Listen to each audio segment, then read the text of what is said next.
insane people in leadership. And as much as they are all insane, we just need to clean all of them out, including all this, even Kina Kalonzo, who are saying now that they're supporting Rigiji. All of them need to go. They are behind the problems we've been having since independence. So let's not mince words. Let's just be very categorical. If we're talking about impeachment, we're impeaching all of them. MPs, MCAs, women reps, all of them. We need fresh people who are sober-minded, even including the clergy. I'm also not supporting this Ole Sapit guy, because he always seems to be talking from both sides of the mouth. He's always seen, again, talking to Kinaruto at State House.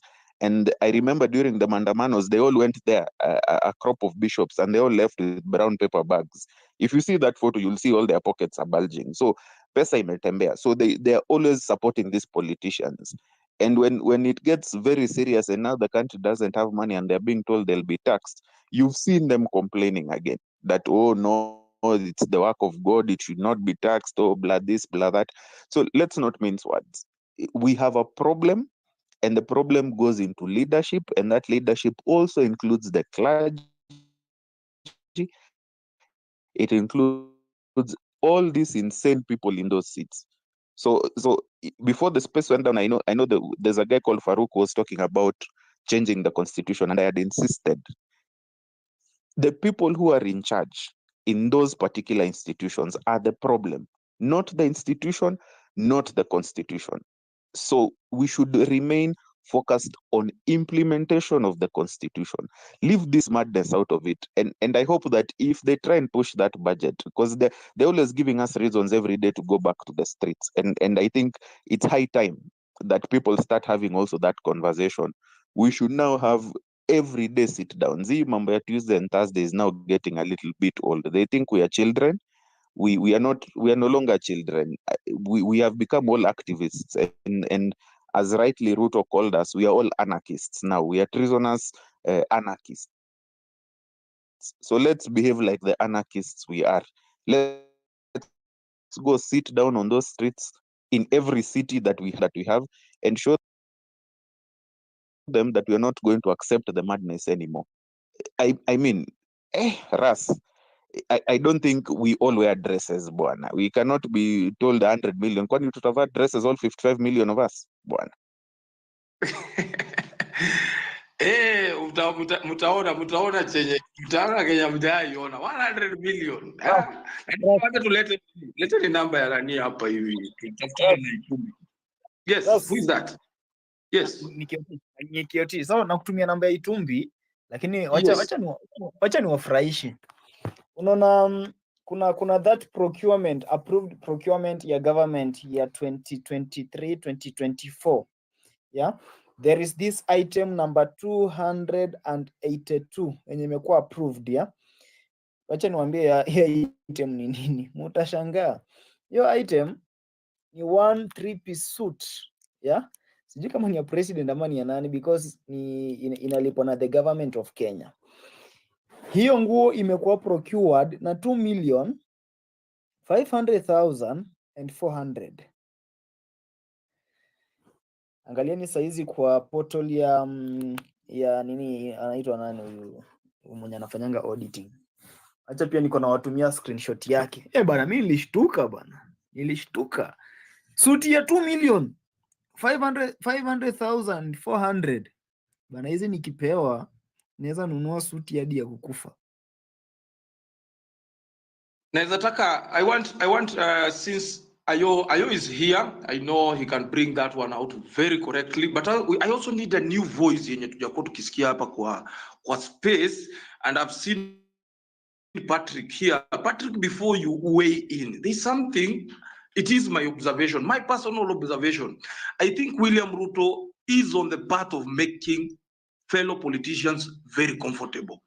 Naona ni kama William Ruto is very okay with all the politicians, all the governors, MCAs, because even in the bill that is being introduced in parliament, where the guards yenye huyu Senator Cherargei anatoa ya kuleta a term, extension of the term limit for the president, nimekuja kurealize hiyo bill pia, it also applies to the governor.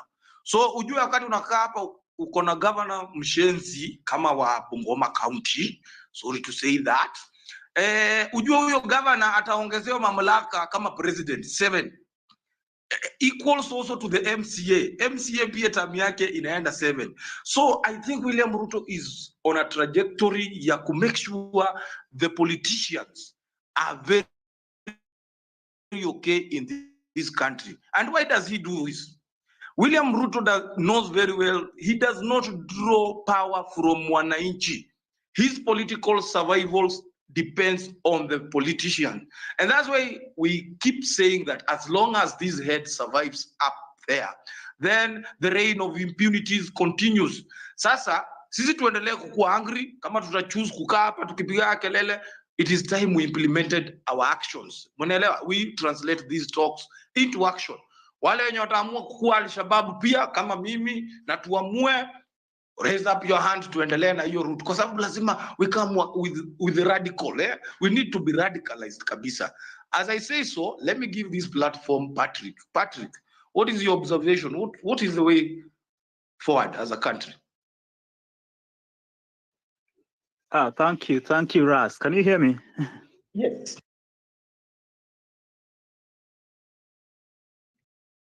Okay, thank you for this topic. Where are we headed to as a country? I want just to paint for you 3 key scenarios of where we are headed as a country. Scenario number 1 is this: we are headed to a constitutional crisis.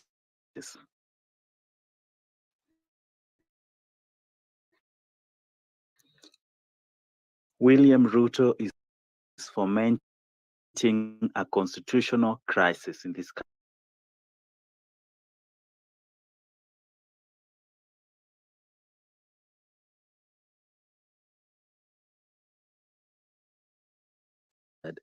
By March of this year. That's one crisis you're headed to. The second crisis on constitutional issues is this: we are talking about, some MPs are talking about impeaching Rigathi.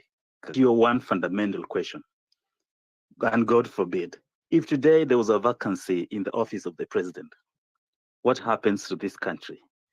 There's a vacancy in the office of the president. The constitution says the deputy takes over. In the event that the deputy cannot take over, the speaker will act for around 3 months or 60 days. I don't know, wherever, I'll check. And then we have elections. So if in the worst case scenario we had not take over, he's facing impeachment and a crime, will we go to an election, or what will happen to this country? So what William Ruto is doing is fomenting a constitutional crisis, and he's doing this with one key intention. He wants to create a crisis so that he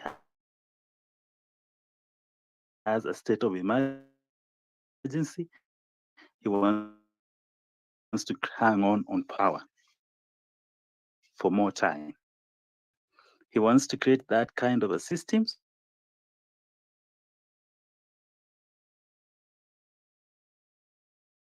constitutional issue. The second issue is this: we are headed to state capture. Key institutions and key government and strategic infrastructure is being captured by William Ruto and his agents, the Adani. This is a clear example of what happened in South Africa with the Gupta family.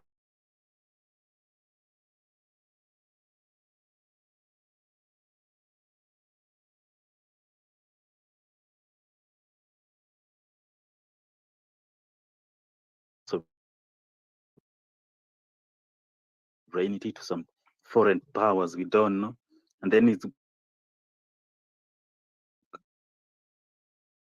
like we're to be slaves. Currently, we have Raila Odinga and William Ruto. They have formed their own formation.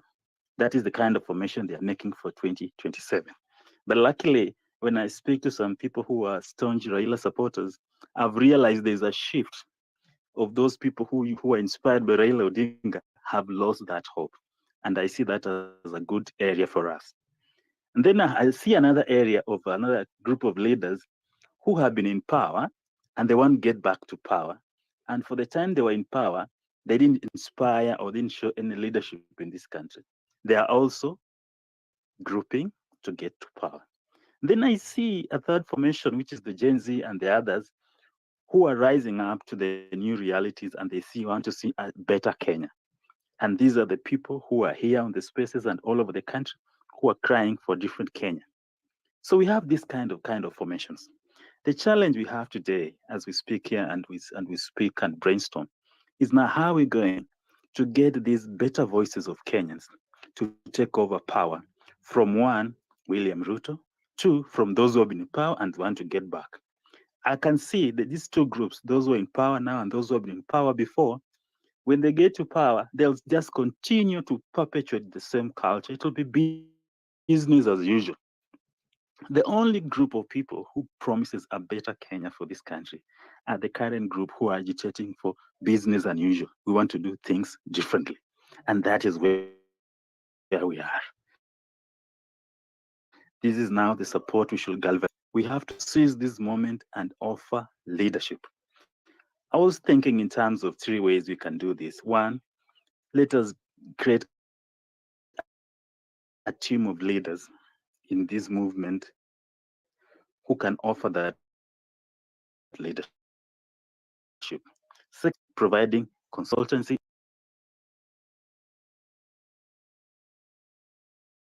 and and do activities that can drive this movement forward. For me, that is the kind of issues I can paint that we are looking at in the coming days of the country. William Ruto strategizing to stay in power, create a crisis, and even form himself into a dictator. Those who have been in power wanting to come back, and a new generation and a new form of leadership that's supposed to emerge. That is the kind of future we are painting at, and we now need to strategize to get to that level. And I think I'll not want to share the strategies for now. I think that's just food for thought for all. I would have not put it better way than that. I think we have been lacking. That is the kind of talk we have been lacking here. Strategy, strategy, strategy. And man, that is so beautiful. Before I hand over to Binti and Ayo as the next speaker, Patrick, there's this question I would want to pose to you. The presidential ticket as a joint ticket, yeah? It comes as a joint ticket. Now there's a motion to impeach. Is it indicted in what do they say? Indictment on the entire presidency, since it was a joint ticket. Is it also constitutional to impeach the deputy president minus the president? Kindly, if you can answer that. Because there are people Okay, who... thank you. Yeah. Okay, thank you. I've gotten your question, yeah? My reading of the Constitution, the 2010 Constitution, they have clear provisions of how to impeach the president and also how to impeach the deputy president. And the template is the same. Gross violation of the Constitution, a reason to believe you have committed a serious crime, gross misconduct. But basically, on one level, the two were elected on a joint ticket and they work together. You are right in one sense when you say if you impeach the deputy president, in a way you're also impeaching the president. But now, basically, what we know, this is a presidential system and the buck stops with the president. The deputy just assists the president. The person who makes the decision is the president. So today I posted on my Twitter handle and I said, if they are bringing a motion to impeach the deputy president, I want to know what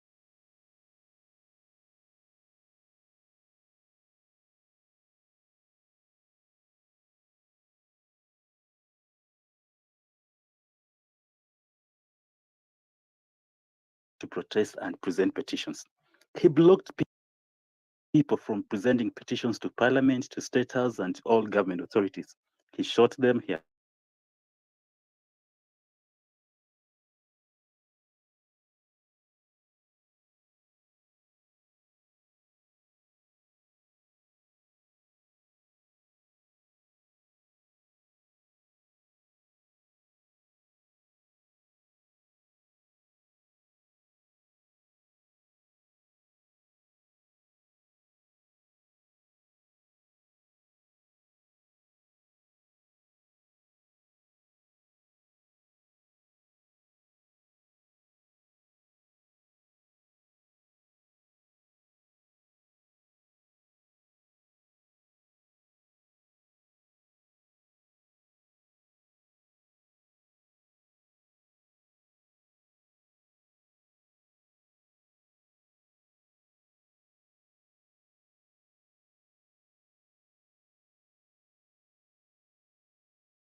wenye wana uphold values. Hizi ni lasting beliefs in a person, in a social group, and these values, they are supposed to bind us together so that they can define what is important, what is worthwhile, and then they can give us guidance. And then maybe if we can have some principles of governance, because I think this is where the regime has lost it. Hapa kwa principles of governance, these are just normative standards that oblige the state to perform its function in a manner that promotes the general well-being of the people. So I want to interact and maybe listen more on what the other speakers have, but passing the mic on. Thank you for your time. Thank you so much, JJ. Binti, you might not know some history here, but I'm impressed to actually listen from this young man. What I can tell is he has actually grasped the ropes of his roots. JJ Mugala was a very interesting politician back in the 90s. And as he says, he is a descendant to that family. But kwani tunadina makatela hapa? Nani baba yake sio mwami kama KOT? I'm now curious with a politician. Before we think you are here, just confirm your grandfather was nothing.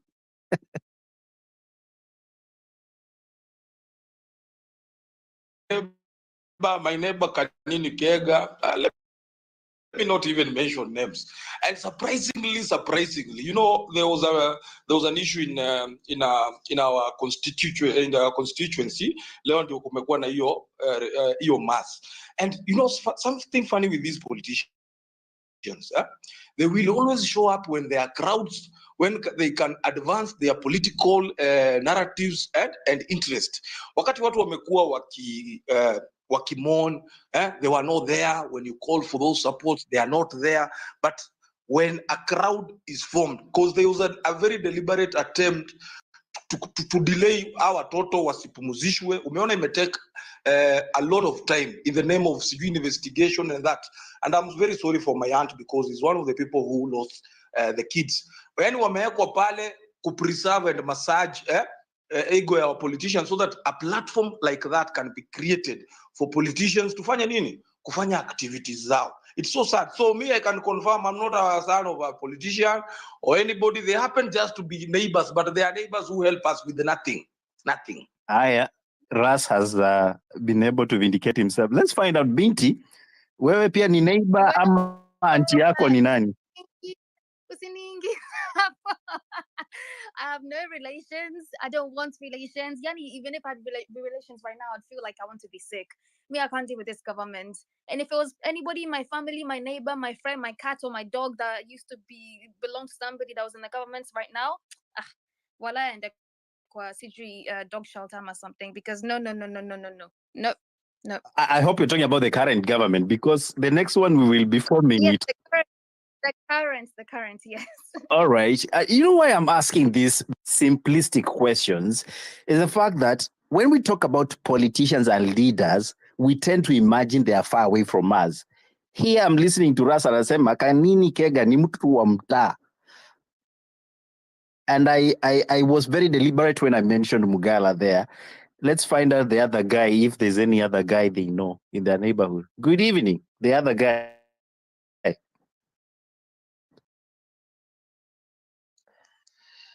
Good evening. Anza kwanza kwa kusema kama baba yako ama aunti yako ni nani, ni mheshimiwa, before we move.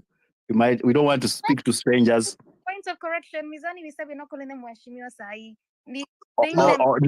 Sio mheshimiwa. Anko yako ashaikuwa ile kitu ama ni baba? Acha nijibu hiyo nikimaliza kuongea. Aendelea mheshimiwa.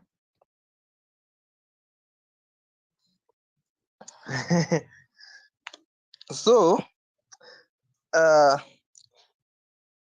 I've been wanting to have this mic for a while now.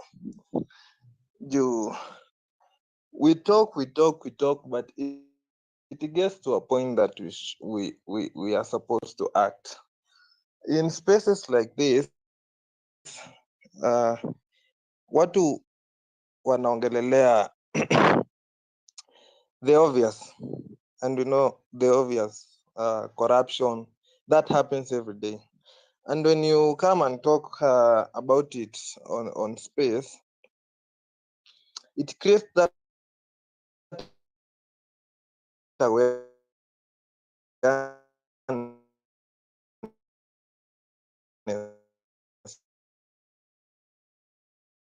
but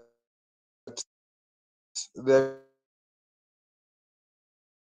is just much we can do.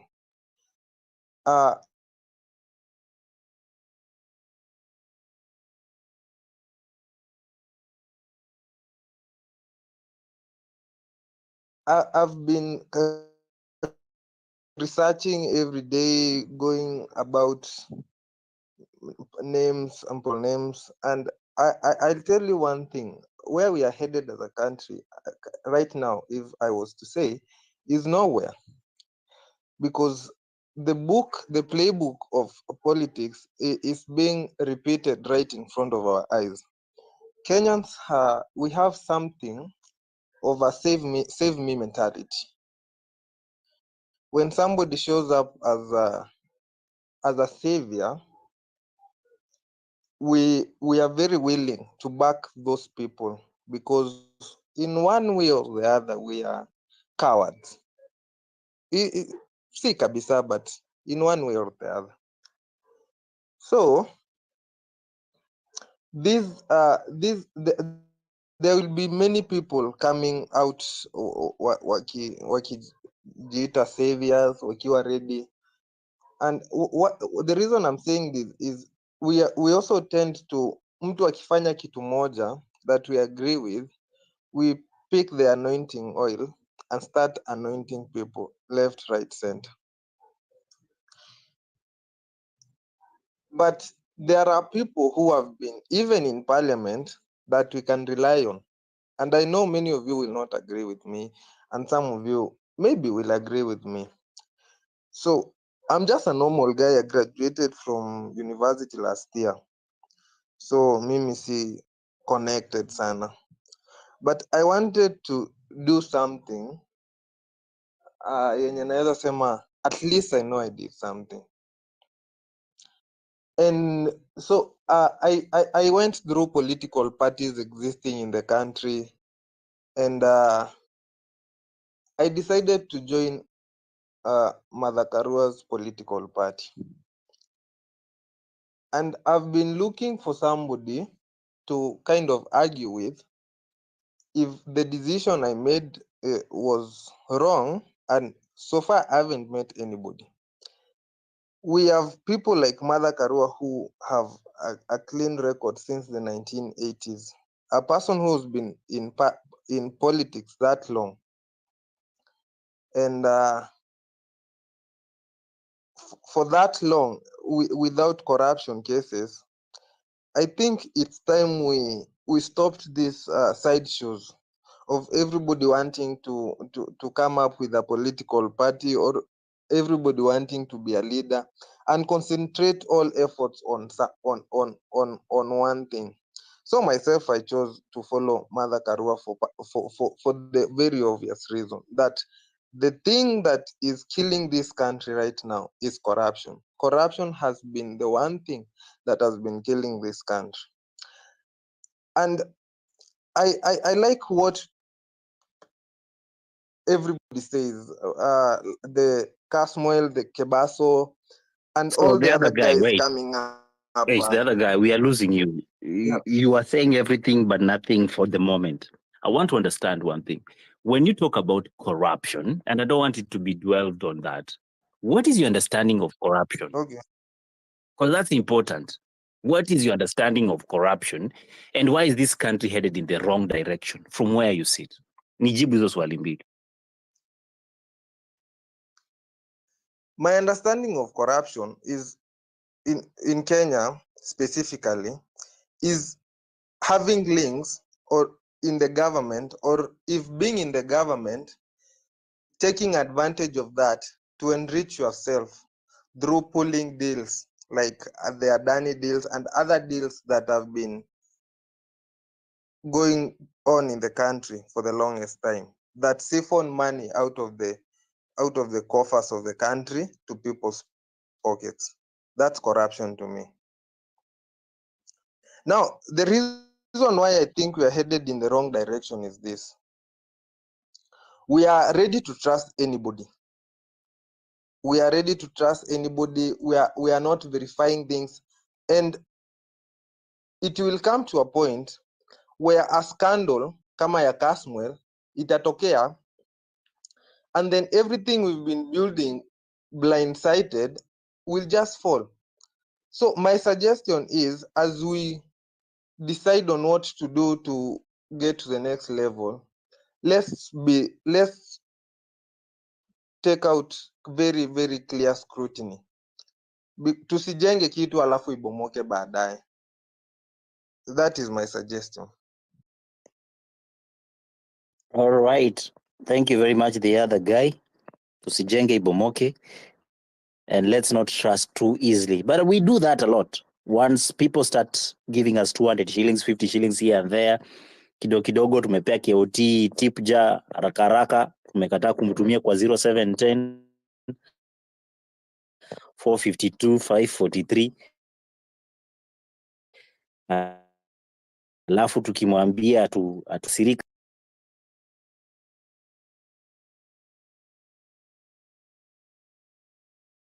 for whatever reason and give a lady. Tori, I know you spoke before, but whilst just Nyoka is connecting, let me just hear you again, and then we have some gentlemen. Then I'll come back to you. So Tori, Sasa. Poor son. Okay, see, poor. I'm really offended. Let me say that. I'm not good at all. Yeah, physically I'm good, but mentally I'm crazy. So, KOT. KOT. Yes, Jambo. Jambo. I have a question for you. I was in the space where we were talking. Okay, you were conversing about the youth and the constitution, and I want to pose this question to you. Do you think, since the National Assembly does not implement the constitution with the people of Kenya can apply to it according to what they are supposed to do in Chapter 9, Article 144? Like, do you think it's only National Assembly who are supposed to do that? German. I think the constitution under Article 1 inatupatia sisi power. Honestly, I'm not speaking, I've never been an advocate anywhere, I've never been a lawyer, but I think the constitution also gives us power to exercise. Yeah. Just in case Okay, the people we send. the reason I asked, the reason I asked, it's because that chapter or article, it talks about how the president, I think, okay, how Ruto can be taken or can be gotten rid of from power because he's crazy, like he's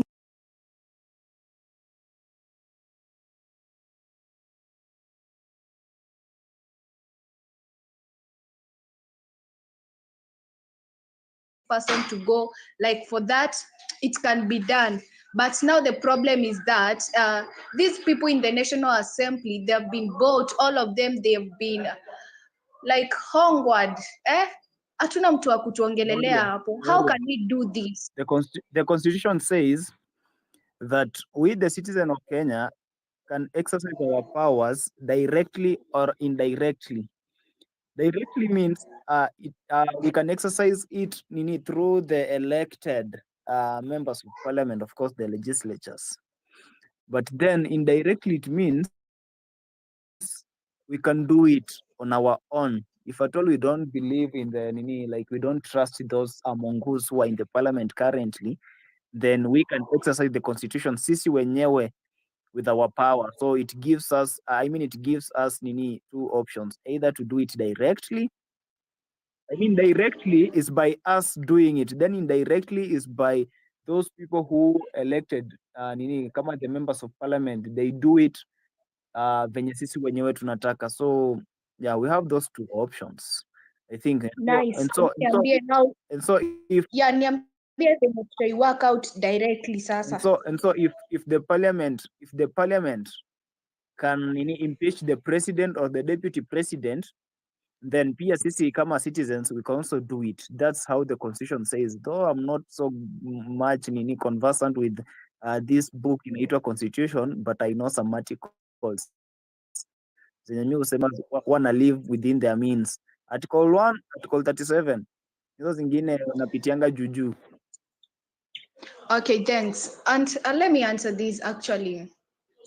Hakuna venye unaweza chukua maembe ukule upate imeoza then udondoe kifego urushe maembe na ubaki umeweka kifego hapo, haitakusaidia.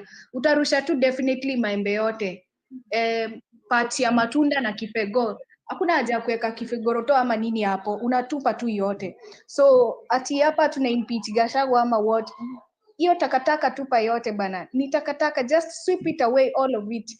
Alafu naona like wameplan kuexport another people in sijui polisi wengine wajinga wapelekwe Haiti. It's so stupid that watu tunawapigania, watu wengine wanakufa, then wana export watu kuwapeleka Haiti. And the statement yenye Kindiki alisema, in fact this man anafaa akuje ni kukuja mbele atujibu maswali zetu, because ni mingi. The statement he gave, it clearly indicates that they hired people to come and infiltrate our maandamanos and kill people. Kwa sababu ukisema kama si polisi, who did that? Si wao wanajua. I think he should be held accountable. And okay, I have a statement that I'm gonna make. I know it might sound a bit weird ama sijui, but let me just state it. I stand to be corrected. Where are we headed as to Kenya? Like, okay, I was talking about unity, and it came to my understanding that if we want to prosper in this thing, we must hold ourselves, our hands together. So this means what? Like, watu kama kina sijui Wamalwa sijui kina nani, if they request to join us, we should give them that chance, but they should not come to make decisions for us. Let them join us because we are fighting the same enemy. Instead when they were from party yao upate wana fight huyu na wanatufight sisi, tunawafight na tunafight huyu, itakuwa ngumu kwetu kuwin because wao wanajua tactics za politics. Sisi ndo okay, nyinyi Gen Z sahi nyinyi ni wachanga, like let's not avoid the millennials and the generation X. So me, I was suggesting that, I was thinking like kama wanataka kukuja, like tusiseme ati atuwataki juu ni politician. Let them come as long as they are not gonna kukuja kutuwekea rules. We do things on our way. Me, hiyo tu. Asante Tori. By the way, let me add on to what KOT said. Article 3, defense of this constitution in Asama. Every person has an obligation to respect, uphold, and defend this constitution. Alafu it goes, any attempt to establish, who's that with their mic on? Isaac Walela, please mute your mic. Please mute your mic. Thank you. Please mute your mic. Thank you very much. Then, can I vent a little? Huh? Like, let me vent a little. It's somehow like crazy. We have, wait, hizo mnasema dress zinatengenezwa zitavaliwa na kina nani? Because me I'm wondering, hizo mnaita sijui national dress zinashona na 100 million. Like it's crazy. We have tuko na pesa ya kushona sijui national dress, tuko na pesa sijui ya like Ruto's government imeskwanda pesa yetu kabisa, then they come to tell us wanataka kuleta Adani ikuje itengeneze airport. Mbaba alikuja akaeka sijui ni furniture kwa hiyo boma yake ya State House za 1 billion. Like seriously, viti ni kama oh my god. Hebu tukuange realistic. Sisi we are overspending, like expenditure yetu, okay, expenditure yao mimi siko, expenditure yao ni kubwa, lakini wanataka tu wanaboro pesa wanatufinyilia. Sasa wewe nguo za 1 million surely 100 million kaifafa, na unasema tukuje ati tu Adani wakuja wajenge airport. Sio 100 million ukiongeza na ile do ya 1 billion ya viti na hii ingine yenye amelipa ma MP 400 million na sijui hii ingine ya students bana, hiyo ni combination tosha ya kurenovate JKIA. Mbona wako nufala hivyo hawa resonate? Like hii government, the problem is that Ruto ndo ana control everything kwa hii government, siji kutoka kwa legislature, judiciary. Like I'm fed up, I'm really fed up na hii government. Sawa tu. By the way, I was gonna say kunywa maji, but usikunywe maji. Kasirika tu. I also said I didn't want to jump because I'm co-hosting. Like, let's jam. If we need to jam, let's jam, by the way. So, like I was saying, Constitution, Article 3 inasema every person has an obligation to respect, uphold, and defend the Constitution. And if you establish a government otherwise not in compliance with this Constitution, then that is very unlawful. So, sijui ilikuwa jana Kioti, I heard you saying ati watu wakishikwa wasiende home waende jela za Kilifi or something like that. I agree, wasiende home waende imprisonment for breaking the law. Okay, let me go to Mizani. You know you keep putting your hand up. Don't put your hand up, just speak. You're my co-host. No, I'm avoiding the echo, but what I love the fact that you mentioned the issue of Article 3. And this is the most ignored article because we concentrate on the sovereignty aspect and forget that it is demanded of us to actually protect, respect, and uphold this constitution. So the wording in itself is to respect, uphold, and defend this constitution. And it's an obligation. So when people are here saying we cannot allow this and that to happen, this is actually the article that gives you that obligation. And therefore, I want to encourage us not to get tired of protecting and defending this constitution. If it takes our blood to do that, so be it.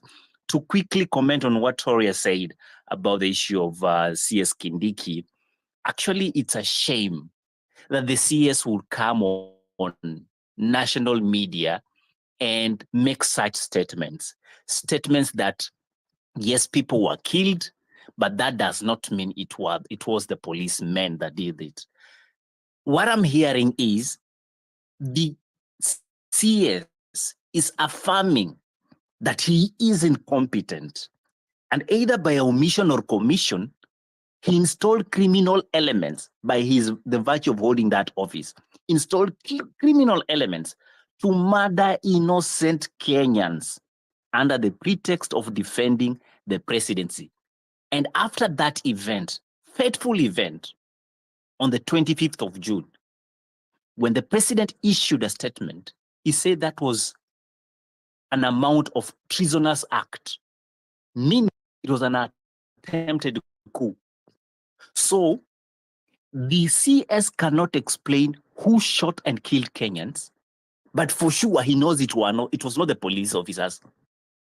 But when the president made speech and address to the nation, he said that was criminal elements that were attempting to subvert the constitution and committing treasonous acts. So not understand why CS Kindiki is actually in office if he has no clue who shot Kenyans. The same way, we have no clue how young people, 21 of them, were burnt in a school dormitory. Reminds me of the KAG Kiamba massacre that happened after the post-election violence. But we don't want to talk about that. Let's talk about kubadilisha constitution. Back to you. But let me ask you guys, Kwani, was I seeing my own things, or because I didn't see any Gen Z, millennials, whoever was protesting, I didn't see anybody carrying any guns. So it can't be us. We can't have been killing ourselves, surely. It must be somebody else. And they need to figure out who it is. Real Joe, Sasa. Oh, by the way, Paula, happy birthday again. Thank you, binti. Birthday imeisha bana. Sanga, bado. Mimi nilishamaliza, nimefunga hiyo chapter. makosa umefanya, hujamwambia happy birthday kababa. Tumia hiyo sauti, we be happy.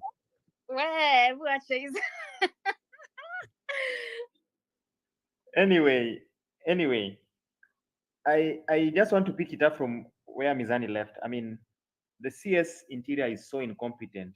I mean, it's not even us who are saying he's incompetent. When the president was dismissing his first cabinet, he said he dismissed them on grounds of merit after performance appraisal. That means they did not perform up to standards that they had tried to review. And therefore, he found that the cabinet was not fit to be in office. But as we have all articulated, we are dealing with a madman. So he had to return them back. You see the madness we are in. Kindiki has never been able to explain anything in this country. That's in protests, he's saying it was not police. He's not been able to explain deaths Zakware. The guy that they said as a suspected in the guy they caught as a suspect in Kware, prison break. No explanation.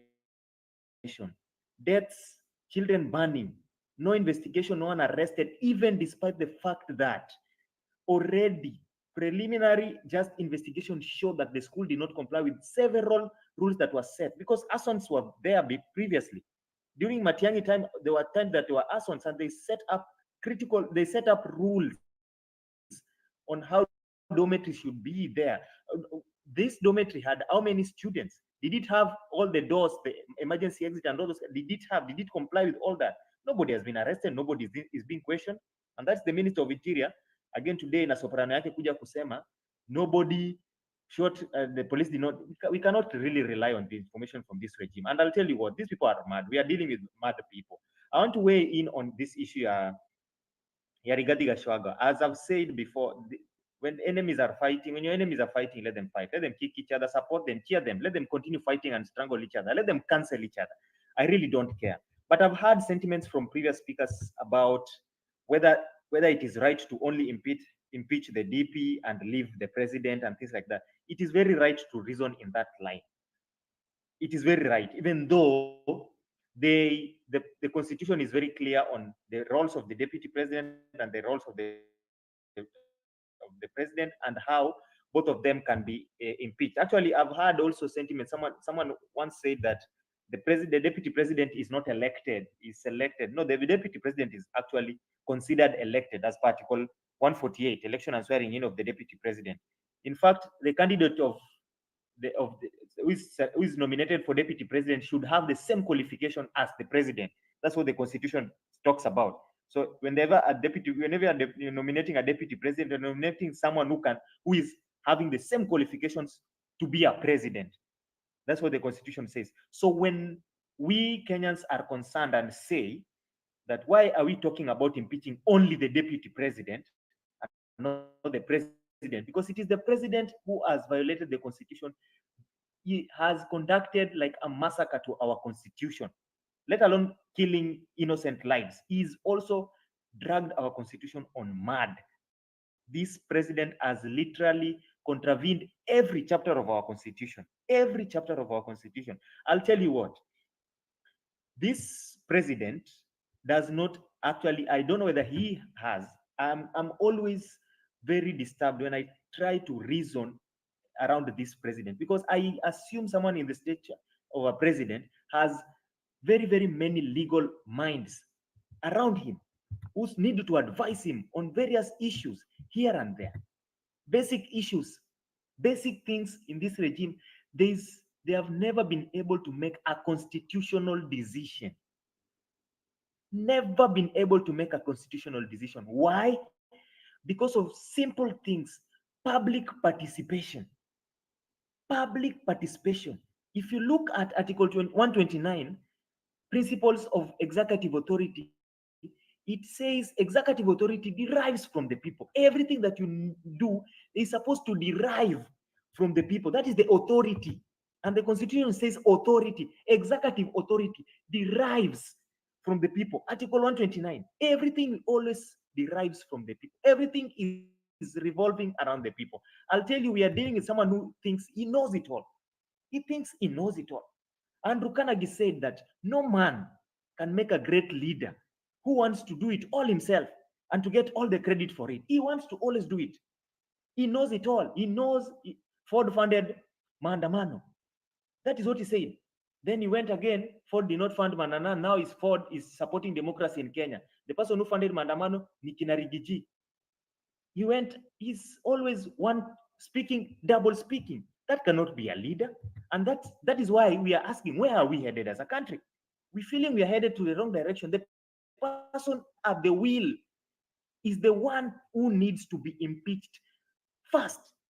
And this parliament is just showing us bureaucracy at the highest level. As per Article 95, they are supposed to review the conduct of the president, deputy president, and other state officers. Article 95 gives them that power. But they are only now politically reviewing only the conduct of the deputy president. What about the conduct of the president?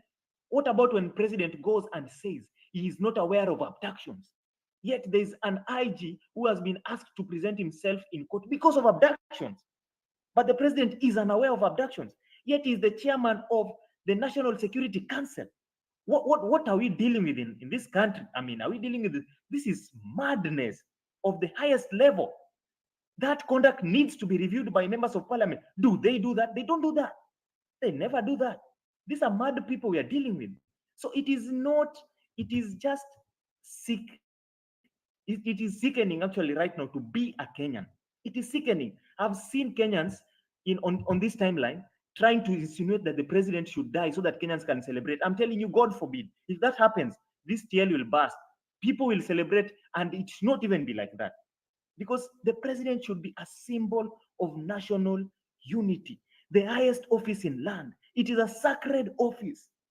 It is a sacred office. That is the highest office in land. When the highest office in land, the person holding that office goes on, leaves the country, goes to Germany and says he's creating jobs for 250,000 Kenyans to go to Germany and gives an official statement. The Germans say, no, we are not aware of 250,000 jobs. Where did you get that number from? He is guessing them. That is the person who is holding the highest, that is the driver of this country. And we are saying we are headed anywhere as a country. No, we are not headed anywhere.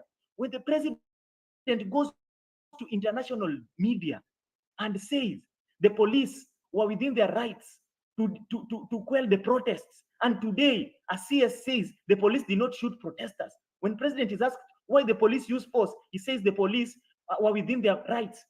The president has been on media one time saying the police have guns. It is not pens. They are not pens. So they can use the guns. The president has said that he's on record. So CS Kindiki cannot tell us that the police did not shoot civilians during protests. It is absurd. It is absurd. His conduct needs to be reviewed. Parliaments need to review his conduct tomorrow, as soon as tomorrow. But will they do that? They will not. That is the failure of this government, the entire political system. And it is why this young generation, they do not want to associate themselves with politicians. It is because of trust issues. It is not because of any other thing, because we fear being turned against. We fear being turned against. You will give these politicians a chance. Right now, this deputy president, let him be impeached. I really don't care. He is one person who has talked about shares in this country. Very, very aggressively talk about shares in this country. Divisive politics. Let him be impeached. But it is not also right to use, because I've seen, yes, there is wrongdoing, but also I saw abductions from, I don't know, this guy, Malala, whatever. I saw, that is not right. It is not right it is not a society.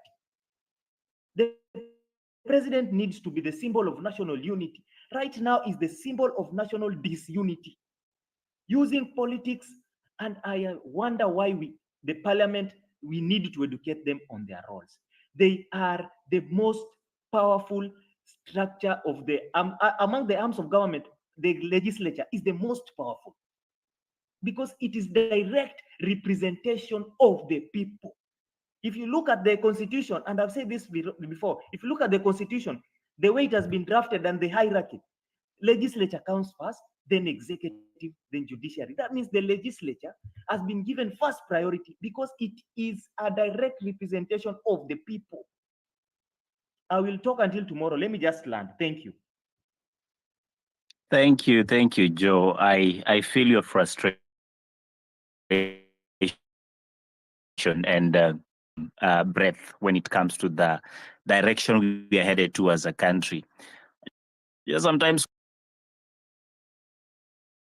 umepanda juu ya matatu unaambiwa tunaenda Tao, unapigishwa seti. By the time umetoka hapo, KOT Songo anakuambia umekula njugu 3, mahindi 5 na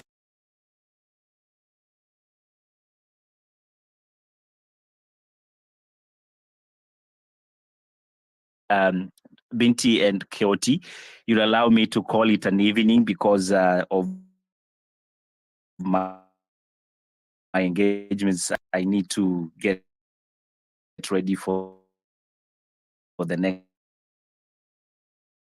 session of work. So I want to wish the work of Kenyans a great evening, and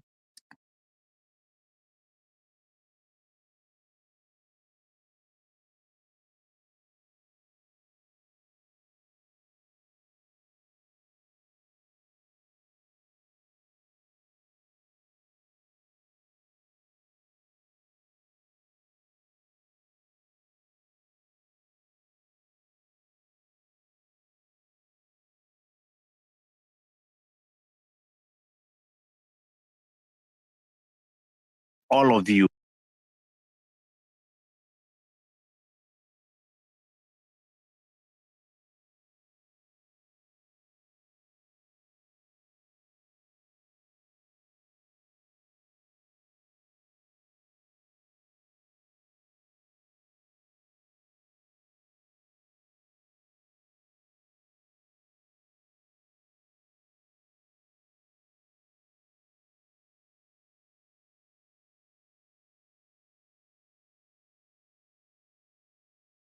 Having said that, I wish you guys a great evening.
We have the guy who was beaten by police in a university. Hawakuongea. Every this is happening. Watu waongei. Why can't they come to us being briefing, waambie wa Kenyans tumefika hapa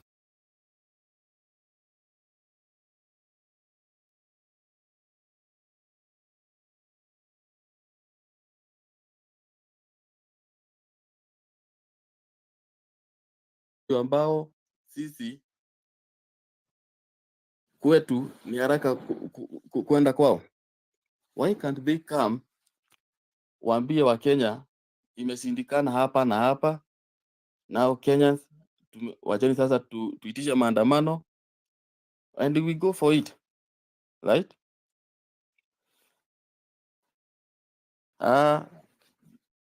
Now what we are whatever we are Kenya ambacho sasa kinaendelea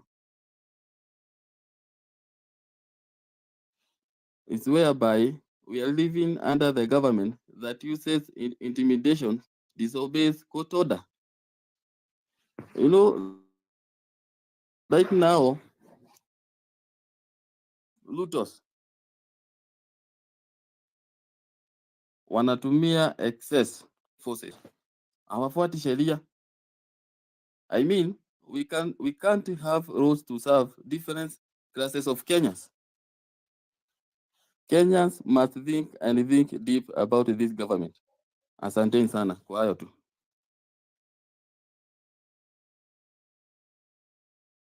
Binti? Asante sana. Rashid, I thought you were back. Are you back? Yes, I'm back. I'm almost concluded. You know, my session starts at 12, so you have another 10 minutes. Hey, sawa. Thank you very much, Shakahola. Sorry for the wait. I know you were there in my DMs asking me, CJ, when you can speak. So asante sana for your contribution. I want to go to Farah Lafu KD. Hey, Farah, by the way, you know you are one of our soldiers, one of our dedicated Tatu Mananchi soldiers. So Sasa.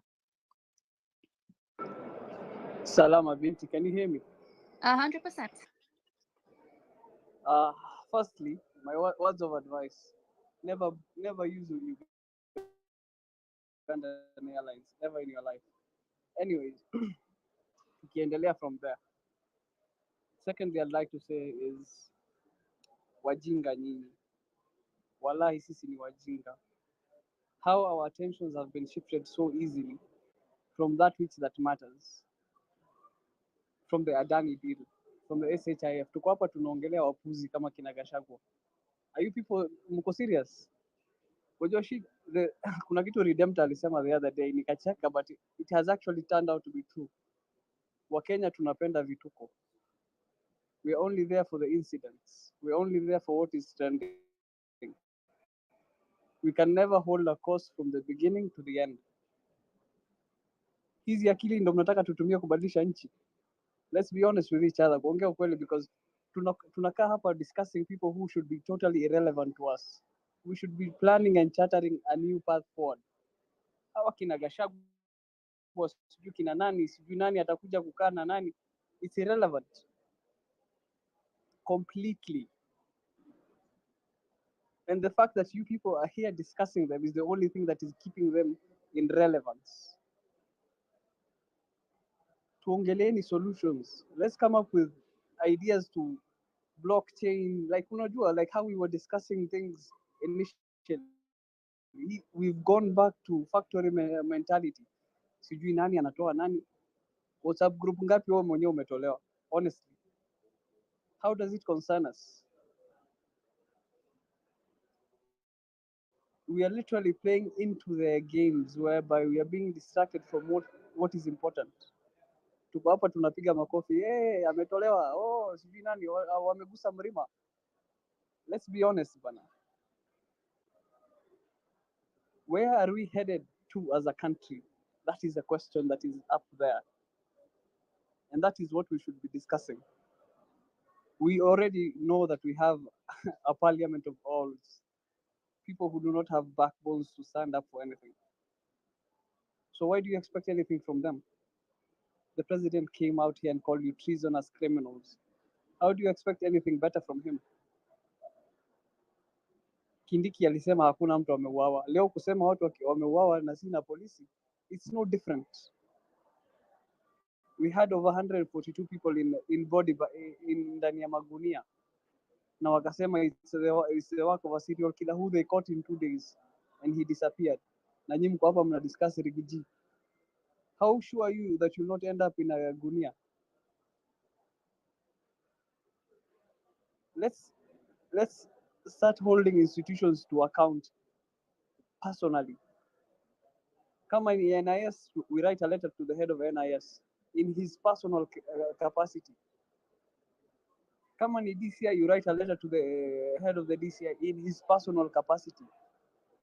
Mambo sijui ya rigiji sijui na nani, walai ni kama tumekuwa chama ya mama hapa.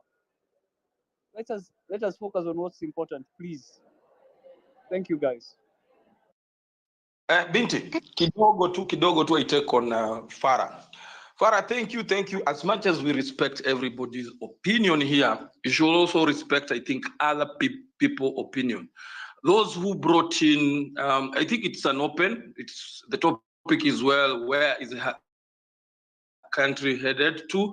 Those who felt like bringing in the Rigiji issue, and they brought it on your perspective that it is just a diversion, whether it is a diversion or not, I think they are in their rightful space to express that. So, however, wewe unaiona hiyo design, kuna mwingine ataiona hii design, and let us respect each other's opinion. There are so many fronts. This battle has so many fronts. There are those doing their part, those petition, unasema kuna wenye wameandika hizo mabarua, kuna wenye wana petition. In fact, next week we have a petition of 14 people against Ruto and his incompetence. So let us not look like, we're not here to really discourage each other. Let everybody do what he can do in his front. Manielewa? Kuna opinion ya msee yenye ni bigger than ya, as long as we have agreed. I concur with you completely. Yeah, as long as we have agreed our enemy is one and our enemy is one. But let us discuss solutions. You see, let us not give these people more relevance, because from the day we entered parliament, they became irrelevant. And that is how we should treat them, as irrelevant. Let us not give them an audience capture. Let us discuss solutions. Your petition, those are the things we should be talking about. That is what I'm trying to say. Okay, so Farah, I think we have understood you there. Nimekuelewa. Let us not take this out of context. Binti, I think I have 5 minutes before I come back. It was just on a light note. Farah, before you leave, I've got a DM that you need to get in touch with Mizani 254 on the 2025 conference. I think you'll know what that means to you. So just get in touch with Mizani 254. I love Urashini. I think you might hate me because I'm about to bring somebody that's also going to tell us the same thing. So, KD, Yaje? poa, tukeleleshe basi. We Farah, kwanza ushike kwa hiyo ngamia, unaiba notes za watu. You have to step down. And I think what Farah is saying is very, very true. It's very true. Now, I'll start by saying this. And please, msinibebe vibaya. When you get on a space, kuna watu aina tatu. There are guys who talk too much. They don't want to listen. There are guys who do not talk. They just listen. And there are guys who are just there. The guys who never talk too much have a lot of knowledge. It is up to us to get to know how we can have them engage us so that we can engage them and have a constructive conversation. But if I come on this space with the mindset of I'm a know-it-all, I might scare away so many people who might enlighten me on 1, 2, 3 things. What I think Farah is saying in very simple terms is this. Don't for one reason think you're the only person who stays up until 12 o'clock having these midnight meetings. There are those who can even do it on public beaches and very expensive hotels. That while you're talking about them, they're planning on the next move. So the question is, who's the winner and who is losing? While you're discussing about what they did, they're thinking about what will we do. So you're looking back, they're looking 10 times. And if you know very well, the current regime we have, the leader is always 2 years ahead of everyone. I was sitting down today and thinking to myself, when this government took into power, they got in and they said, 844 system out. They started a new system. This is something that had been planned even before they knew they were taking power. NHIF out. In came another system. This is something that was planned way ahead of time. We got to know yesterday that the likes of what do you call it? Adani already have electricity. It was signed last year. Ketraco was signed last year. If it wasn't for Nelson, even JKI was to be signed long time ago. So the question we should be thinking about is, how do we make it to a point that if he's 10 steps ahead of us, we're going to cut it to 3? And it would be wiser for us to think of how do we engage great minds to think alike, even those whom we find are not of our generation and stuff, as long as you're moving towards the right direction. I'm not going to come here and lie to you and tell you that I'm so much elite and I know so many things, and I'm going to talk about giving you milk and honey when I don't even have a camel myself. That is living a lie. So, nimekaa hapa nimesikiza. I've been here for almost 2.5 hours. And Farah is very right. We didn't speak about Adani. Guess what? This Chief Shah, whatever thing, is being signed on Tuesday. And if you've read about that article very well, it's a scheme to collect money. They're just collecting money. You're not getting any service yet. All the NHIF workers will be jobless. So it's just, tulikuwa tunaongea juu ya Ruto kwenda America last Friday. And then over the weekend, Rigiji impeachment. And then I think yesterday was 7 years of presidency. And then today, we are talking about something else. These guys are already planning ahead of time. And what's his name? Toria came and said something very, very important that I think we are also ignoring. We have people who are of our interests, but are not of our generation. We cannot push them away. The moment you push these people away, now you'll be fighting two factions. We have one enemy whom we all know, and these other people. I'm not saying we should join them. I'm not saying they should join us, but they cannot come and tell us how painful our pain is. You're either with us or you're not with us. There's no middle line in between. So as much as we speak to each other, let's have the audacity of listening. This country lacks someone who can listen to them, because everyone comes to talk. Nobody is willing to listen to the other person. Let's have that courtesy, the courtesy of being able to listen to what somebody says, and being able to lend an ear before you speak, because some of us are so timid, some of us are so naive, some of us are so eloquent, some people are so elite and learned that even just talking to you at a kafkiri, okay, maybe I'm just wasting my time. How many members of parliament do you think listen to these things? And how many can think of jumping on? How many clergy, like say the church people who have interests of the country, would want to jump on? But already we said, oh, all the church has gone to the bed with the government. So think about it. If you say the church has gone to bed with government, and then it happens that the church decides to say, okay, vote in the government, who loses? We get back in the same rubble. So let's be sincere enough with ourselves. Let's not live a lie. Let's not say we know everything. And let us look at the bigger picture. This is a very good topic. Where are we headed as a nation? I think we should be thinking of my perspective. For example, somebody mentioned about $1 million is it Mashujaa Day?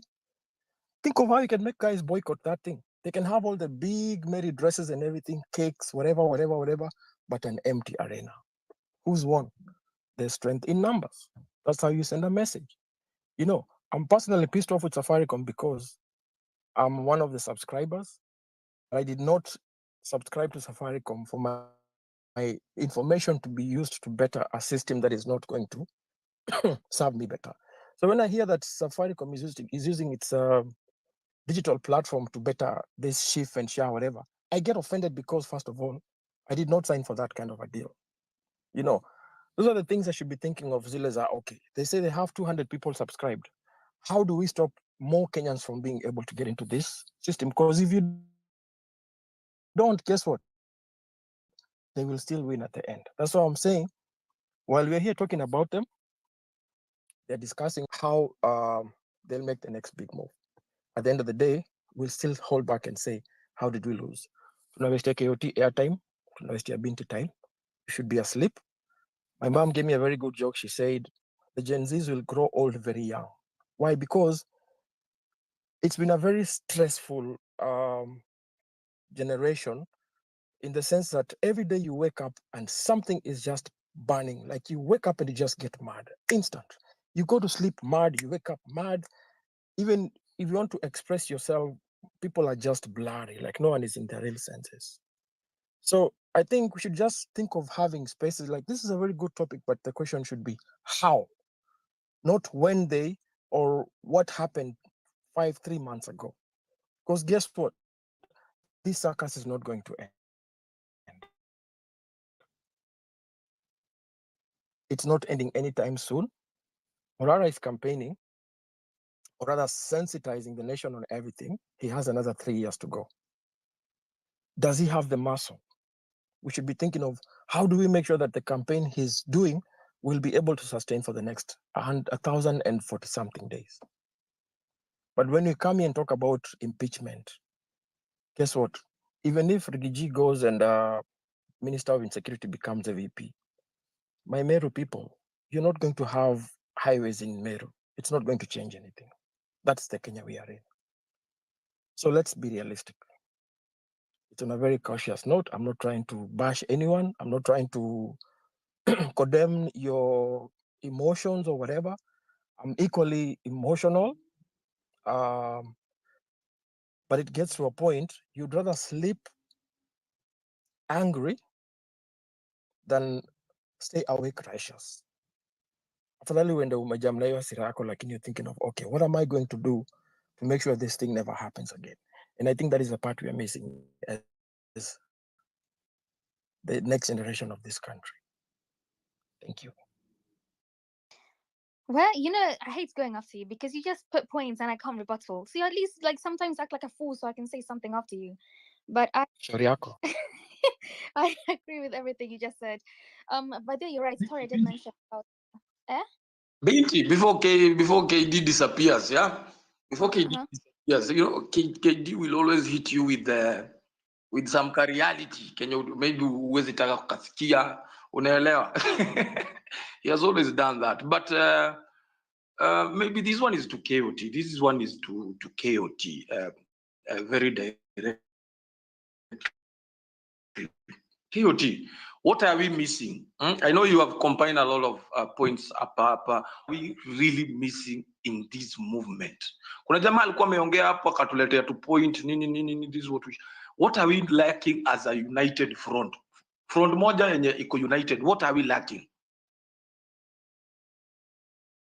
Can I We say are lacking something? Let me direction. say something before he goes. Let me say something before he goes. We are lacking direction. Who wants to say something before he goes? KD? Yes, please. Yeah, KOT Pole. Before you even talk about direction, the first thing we lack is the will to listen. And I will say that so many times. This country needs someone who can listen to them. The problem is we all want to talk. I'll give you a very perfect example. And let's just use this as a statistics right now. It's not going to cost you not even a single dime. Kama uko kwa hii group sahi, ebu repost tu sema, hii space iko on sahi. And then KOT, do your maths, check on the number of people who are on this space, how many people will actually hit to that. KD is a nobody in this country. Who am I supposed to? And we are here condemning, saying, oh, the what do you call them? The opposition leaders went to Mount Kenya and the people were cheering to them. But guess what? Let's be sincere. If any member of parliament came on this space right now, if we are 1,000, we'll end up being 100,000 because we all follow that whatever. We will all follow that direction. So just remember, when you point someone with one finger, you're pointing yourself with 4 fingers. That will to listen is very, very important. And we are a hypocritic generation because when this space started, we had a lot of humility in us. Everybody was willing to listen to. This space used to have like 60,000 followers, listeners on a night. What happened? Ilifika mahali, some dwindled out, some felt like some have called them names, some have profiled them, unajua ase ni mahasla tu and stuff like that. Some feel it's a waste of time. Some actually think this topic does not concern me in any way, and they do their own thing. So number one, there's no will to listen to each other. Everybody believes what I feel is right, and relativism, it's the worst disease in the world right now. I am right, you're wrong. Whatever you tell me doesn't make sense. And then now, even when you talk about having a leader, now when a leader becomes a leader, what happens? A leader decides, mi ndio kusema, you guys cannot tell me nothing, which is what the country is suffering from right now. Why? Because the leader feels I'm the one you guys should.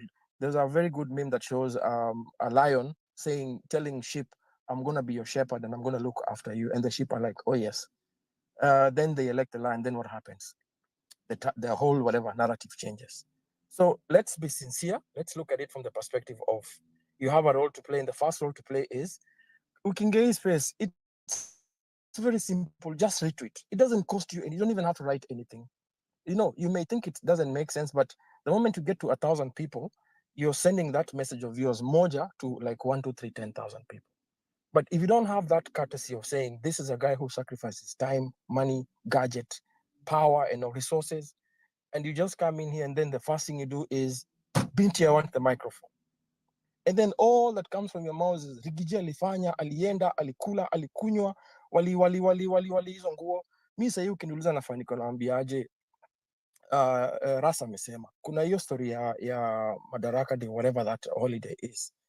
Just try think of, okay, how do we make it not successful? We had a time when Uhuru was president, one of the whatever. I used to work on media, so I know what I'm talking about. One whatever was called off because people didn't show up.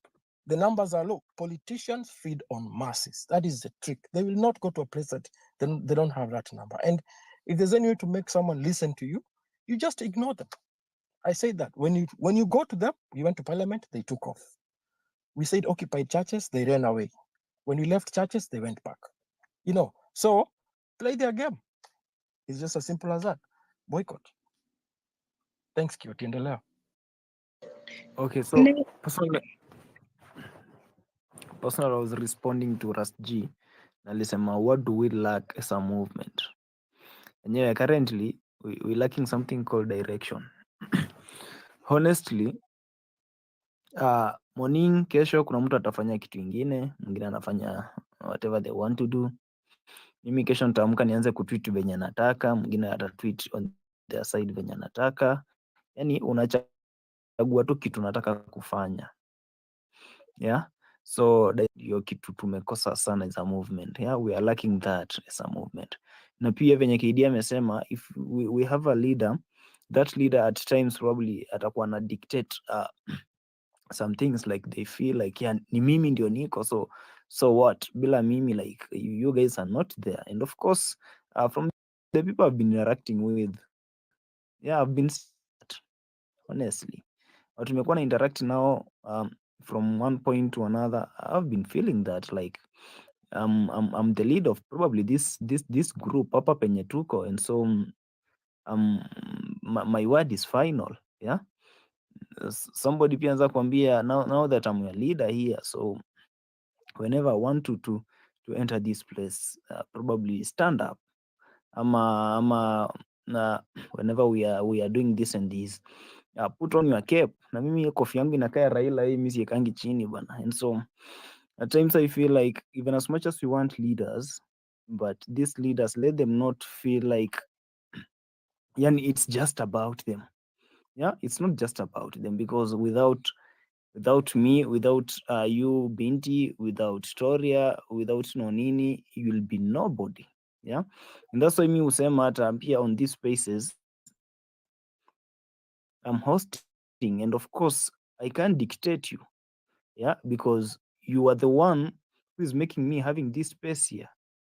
Kama sio wewe, then si afadhali niende nikae huko nijiongeleshe. Yeah, ama kama sio nyinyi, maybe nataka kuongea na Binti peke yake, si nimpigie simu tu tuongee huko. Yeah, and so at times I always feel like when we are in a congregation or a certain place, and probably you have been given that mandate to lead that maybe a certain group, don't feel like you are more superior than them, because without them you are nothing. Yeah, hata komanda wa polisi bila polisi wale wadogo, he's nothing. And of course he has to to respect them. Yeah, he or she doesn't have to feel like they are more superior than the others. And so mi nasema we are lacking direction, but if we'll maybe have people to lead us, let those people lead, knowing that without whatever happened on 25th June and the consecutive days, without those happenings, they wouldn't be there. And so let us respect each and every person. Let us value them. Let us not feel like a certain person, maybe you are more superior than the other guy. Hiyo ndo kitu pia unapata. Even this movement imeanza kurudi chini because we had some people, probably they felt like it's just about them. Yeah, without them probably mimi siwezi fanya anything. Maybe wewe hapo Rasji, you won't do anything. Maybe Nonini hapo, you won't do anything without them. And so you find out that hiyo kiburi, yeah, hiyo kiburi ndio imekuwa inafanya we are losing it. Yeah, and so me honestly, hata mimi mkiona when I'm going somewhere, I'm going there because nimejitolea on my own. I want to do whatever I promised you guys that I'll be doing. Yeah, mkiona nimekuja kuhost these spaces immediately after being on the space ya Citizen, it's because I promised you guys that we are going to have Sauti ya Mwananchi probably every day. Yeah, and so something of the sort should not be hindering me to give you a platform. Yeah, and so mimi I feel like direction is what we lack, and leaders. But of course, from the few people I've interacted with them, I feel like at times they feel they are more superior than others, and something of the sort inafaa tuitoe kabisa. I'll be traveling all the way from Nairobi to Rift Valley tomorrow, yeah, with Morara and the team wenye wamejitolea tuende. We're going to inject there with civic education. And so hata hivyo, I've never done this. Lakini bana, kama hata uko na 100 bana, tuma kwa hiyo namba. We'll fuel our cars. You remember guys, the other day we happened to encounter whatever happened on the road, yeah? And we never thought that something of the sort could have happened. And so we found it very difficult even to maneuver ourselves. Yeah, I had to not jet back. I mean, I had to come back to Nairobi, yeah, via other means of transport. And so bana, mimi siombangi, lakini kama uko na 200 bana, weka kwa hiyo namba iko hapo juu. Hiyo pesa yako itaenda kufanya kazi mzuri sana kesho. Iteka fuel, itafanya whatever itafanya. And of course, we'll be doing this. And I promise you guys, hata kama nitakuwa huko nje nitawekea Sauti ya Mwananchi. Hata kama itakuwa saa ngapi, I'll be giving you that platform venye nilikuwa nisha promise. And so don't worry about that. So hiyo namba iko hapo, ninakuanga yangu. Useme Kioti ameanza kuombaomba, lakini kama uko nayo wewe sukuma hapo bwana. Thank you. Can I interject on that before you drop just a minute, like what KD has said?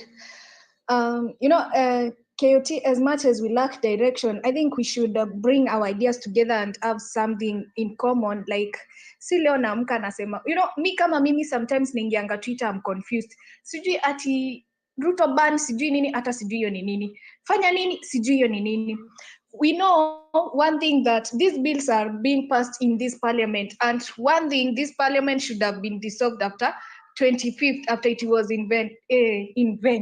invaded. Yeah. So juu inafaa kuwa isha kuwa dissolved, they ignored it and they went ahead to pass these punitive bills hapo kwa hiyo house. I think we should focus on occupying that parliament, sababu hiyo ndo inatumika kupass hizi punitive bills pali hata huyo president anafaa aimpeachiwe from, lakini wamenyamaza, wanapiganisha deal zao huko. I think we should like kukuwa na kitu moja kama ni occupy parliament. Yeah, tunajua ni occupy parliament, we work on that tukijua any civic education, but we wanna occupy parliament to make sure imedissolviwa once and for all, ikuwe our main goal. Sasa leo unaamka unasikia tunaenda JKIA, tunaenda State House bana, hata ujui unaenda aje, tumechanganikiwa. The second thing is that like wanasema ni leaders, people tend to wamekuwa wamejoin hii movement na personal interest. Just because you have a large number of followers, uko na mamilioni KOT kona 100, unapata sisi watu tuko na watu wawili but tuna say ni huyo mwenye ako na mamilioni akuja eke space moja. Akiamua leo tunaongelea Gachagua, anaenda ni Gachagua, of which tunapea wase attention sababu that person ndo anafaa kuwa anatusaidia kupush this movement, our agenda, because we are all advocating for this good governance. Lakini juu nataka kuwa ni kama wamekuwa na personal interest in this movement, like wameturn kuwa bossi, si ma leaders, si nini, like able to check on that kindly. Me, I was suggesting that. Na kama nimeoffend mtu na mdomo yangu, I'm sorry for that. Haujaoffend. Haujaoffend. No, Binti. yes. Those mics, mute those mics zao wenye bado wanabonga kabla tujawape. No, ni fine. Me, I don't want to get Kalala shot again. I want to drop right now. I need to go and Don't drop. There's a reason I want you not to drop at this particular time. I'll tell you, Kiasi, when to drop, because we are having guests like Nonini, welcome. I can see you on the speakers panel. Just before I forget. There's something that KD has said that is very, very, very much important. The aspect of listening. I hope that we will be more of listeners than talkers. Yeah, we'll be more of listeners than talkers. Na saa hii watu wanaenda kwa ground. Naelewa watu wanaenda kwa ground, because I said earlier it's time to actualize this talk. Wacha tu tusikue tunakaa hapa, najua tumeongea sana, but hii gospel wacha tuanze kuipeleka mashinani pole. And talking of going to mashinani ama kwa ground, Marvin Mabonga is anaenda, and this is my personal appeal to Marvin. Marvin is my friend. Personal appeal, Marvin. Right now, Morara and others wako kwa ground. I remember Morara told us amepata ofisi na amefanya hizi vitu zake. And if anybody will disagree with me on the speakers panel or in the listeners panel, let me know. Right now, I want us to own this movement. Sitaki ile design yenye. The reason why KD is bringing that idea, kuna wengine wanaona they should be talking more, na kuna wengine the way Toria is putting is the moment others feel left out. That's the moment the movement will start losing its main purpose. Unaona? Sasa, now that tunataka kutembea pamoja, let us, those front soldiers, I'm talking of these guys, yeah? The influencers, wale wenye wako limelight na everybody, please show the masses the right direction. The right direction, tunataka watu waone movement. Hii ofisi, it is time the public, what are you doing here? Uko hapa, umefanya effort kwenda kujua ofisi iko wapi? Don't just be complaining, tulitoa pesa. Are you following up on kujua ofisi iko wapi? Because this office imeundwa kwa sababu yangu na wewe. It is time tuanze kujifamiliarize ourselves. Let us look organized. Kuna tu vitu tunakaa ni tudogo, but tunini. Sai Mabonga anaenda. Mabonga should not be asking for fuel ama na vitu zingine. There are people here who can provide those vehicles. Uko na gari yako hapo inakaaga tu na iko na fuel. Uko na magari 5, 6 ziko tu pale. Please provide these things to these guys, yeah? Wakati tunaenda mashinani, kuna watu najua hapa wako na free day kuanzia kesho kutwa nini. This is an opportunity for you to join Mabonga, Morara, make a convoy. You see how these politicians are always organized. Wakati wanakuja kutudanganya huko mitaani, wanakuwa wamejipanga, wamejiorganize. A whole funeral in my backyard, Nyeri, yeah? Ilisimamishwa tu, ikasimamishwa, watu wakapewa time so that people can grieve. They build a mass of people so that politicians can come to talk when their kids are dead. Sasa watu, like KD has said, they depend so much on the masses. Na sisi tunakosa hiyo masses. Si nani amekuwa kienda huku na anakutana na wananchi na wanaongea. So let us do that part, Tukisema tunaweza enda, watu wanaweza sacrifice. Kuna wenye wanaweza enda hii weekend kunaenda wapi? Kunaenda Rift Valley. There are guys in Nairobi here who are fed up. with Ruto and they come from Rift Valley. This is your chance to accompany Morara and Wakina Marvin and then Rift Valley. Spread that gospel. That's how our parents now watakuja kujua Ruto ni nani. Please, that's my that's my humble appeal to everybody. Anyway, going forward, as I prepare to bring in Nonini, and Noni, thank you. We saw the latest track that you did, and thank you so much for honoring our fallen comrades. We allowed you that, and talking of arts, you are one of the front guys who have played a very important role using arts to really fight for a new Kenya and a new dispensation.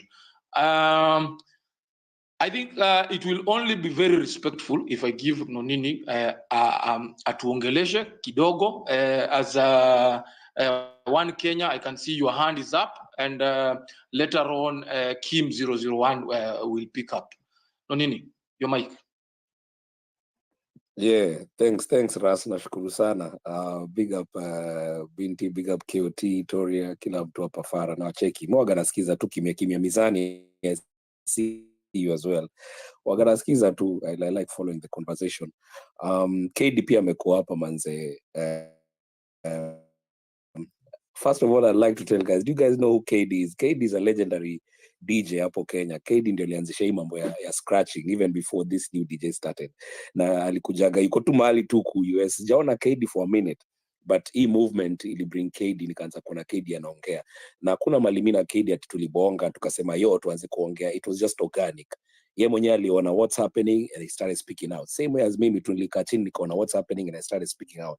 So hii movement yana nataka tu ku encourage leo. Don't feel like ati there's a leader ama kuna mtu lazima kuambia vile utafanya ama kuna mtu atakushow how you're supposed to talk about bad governance and corruption, to call it out. Hakuna mtu anaweza kushow hizo vitu. Hizo vitu zinafaa kuwa personal. Wewe mwenyewe unafaa kuona hii kitu haikai fiti na mimi. How this country is being run is not feeling well. It should be a personal thing. Ikiwa personal, then hatutaja kuzusha ati kuna leader, kuna mtu sijui analipwa ndio afanye nini, because you're not following. We'll follow mtu, you're not following anyone who's telling you what to do. It's about how you feel. Wewe personally kama Mkenya unafilaje? Do you feel the country is being run well? If you feel that the country is being run well, then well and good, unanyamaza. If you feel that it's not being run well, then well and good, unaongea. It's a personal thing. Before niendelee na make point yangu tu real quick, then I drop. Binti namsikiaga sana kutoka UK. Jana nilisikia kuna mtu mwingine UK aliongea. Just wanted to ask, kwani nyinyi watu wa UK mko na kasauti kadogo aje? Atode mwa jana aliongea alikuwa na sauti kama ya Binti kabisa. So big up also you guys out there. Yeah? I know exactly who you're talking about. Her name was Yeah, sounded like you totally. Nini anataka kuitwa kababa? Hapana. So leo nimeona kitu mimi imenijamisha kidogo, na again sijaona tweet ya mtu akitweet ndio mimi niiseme. As in, I was just watching the news and seeing what's happening, and I saw the church held a press briefing. They held a conference with the media just to call out wakichangia mambo yao watu wawili wana fight. Really? It caught me off guard. I was like, what the hell is this? Hawa watu wanaweza piga press conference kuongea mambo ya vita yao watu wawili, but watoi wameuliwa Kenya and they never not even once called a press conference. Those are the things we need to call out. Personally, mimi nimefeel vibaya na nikaiandika. Unaelewa? It's a personal thing. Si kwa nangojea Morara aseme ama sijui nangoja nani aseme. No. It's a personal. It's wrong, bro. It's wrong. Na ukirudi nyuma uangalie how church imekuwa used to control politics everywhere in the world. Unakumbuka millennials ama hata labda Gen Z pia wali experience kitu. Chuo tulikuwa na kitu tulikuwa inaitwa CU. Mko mnaekewa CU. Yani mmeanza kuingizwa mambo ya church tangu chuo, imeanza kuwa programmed new tangu chuo. It's been used to control people from school, alafu inakuja mpaka ina affect watu in life. Hiyo CU ilikuwa inaekwa hapo ati lazima muende CU, sijui muimbe. I have nothing against God. Mimi niko na personal relationship with God. Pia again, hakuna mtu anaweza ni show venye mimi nafaa kuombea Jaja. Unaelewa? Jaja ni mwenyewe nijue niko na relationship gani, na nikiamka daily I can breathe in and out, man. I thank him for life. Unaelewa? Hiyo ni relationship yangu na hakuna pastor anafaa kuja kuniambia ama kuvalidate my relationship with God. Na hiyo kitu tumeanza kuinstiliwa tukiwa watoi from siku za CU. Mimi nilikuwa naingia CU just because it used to offer me a way to get out of your boarding school. Ilikuwa boarding school, ingine ilikuwa Ukambani, huko imekauka mbaya. I think it was a military camp. So kuingia CU you get those unaweza toka nje ya chuo, unajua mafankie na manini, but control started there. These churches, manze, church, there's nothing wrong with religion. Religion is perfectly okay, but kuna watu wamekuwa hapo that are staining the name of the church. Mpaka wanafanya watu siku hizi wajisikii na mambo ya religion. Watu siku hizi wamedecide wacha tu mimi nikuwe na relationship yangu na jaja huko kando. That really like brush me in a wrong way. Na si need mtu yote aniambie. I need to speak up about it. It's a personal thing. I like what everybody is doing. Hata ukisikia mtu analipwa, as long as ana call out bad governance, ana call out corruption, it's okay. You can watch their moves. The minute tutaanza kuona mtu anatry kukusway in a certain direction that you do not agree with, hapo ndo unamuondokea. Unaelewa? Kama saizi hapa KOT by morning hiyo kakitu itaingia, at least uko na kitu yako unaweza fanya huko, usijali. Hiyo pia unajua tukikutumia kakitu hapo watu wanaweza sema uko funded. Unaelewa? Haina shida, bora you are doing the right thing. Unaget? So stop worrying about other people. What is the movement to you? What is the movement doing to you? How do you feel about it? If you feel like it's doing good, na hata kama naitisha do ama amefandiwa sijui na nani, as long as they are doing the right thing according to your principles and what you are fighting for, it is okay. Unaelewa? So utakuwa confused every day ukiamka uingie kwa spaces ama uingie X uangalie, you will not be confused because you're not looking at anyone's tweets, you're just looking at what's happening in the country. And if it doesn't sit right with you, that's where you speak out. Asanteni sana for my little moments. Nimeshukuru sana. Endelee na conversation. I just wanted to encourage you guys. Movement iko strong. You can be a Morara by yourself. Morara anafanya mambo yake. Collins pia nasikia yuko huko anafanya mambo yake kwa machurch, manzi ana sensitize, ana inject. Hii spirit ya kuinject, hakuna mtu anafaa kuambia. Wewe mwenyewe tu unaifanya. You are a Morara, you are a Collins, you are the movement. Very true, my brother, very true. Binti, as I digest what Nonini has said, unaweza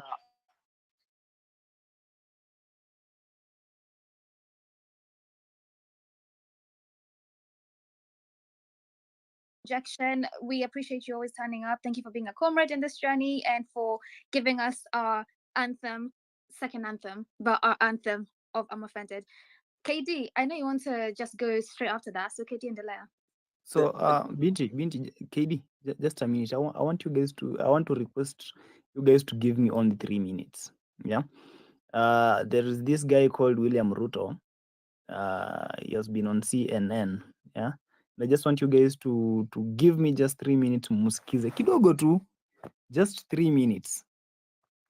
Everybody watched what happened in your country not so long ago. You are under a crippling debt, and you were trying to figure out how to repay the IMF debt and others, and you wanted to impose taxes which were very few and scarce, actually, in Kenya. And it backfired. People came out onto the streets. You tried to restore order. There were many people in those protests who were killed. And then you had to walk it all back. So firstly, did you do the wrong thing by sending the troops out against people who were protesting that they couldn't afford these taxes? For your information, Kenya is a robustly democratic country, and protests are part of our democracy. The freedom of people to associate and to choose what to do. And that is perfectly in order. And restoring law and order is also the responsibility of law enforcement agencies.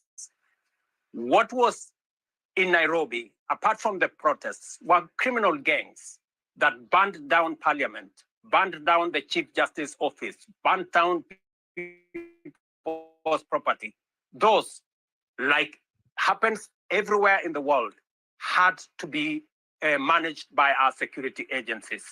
And any excesses that may have occurred, there is an independent policing authority that investigates and takes those who may have overstepped their mandate into account.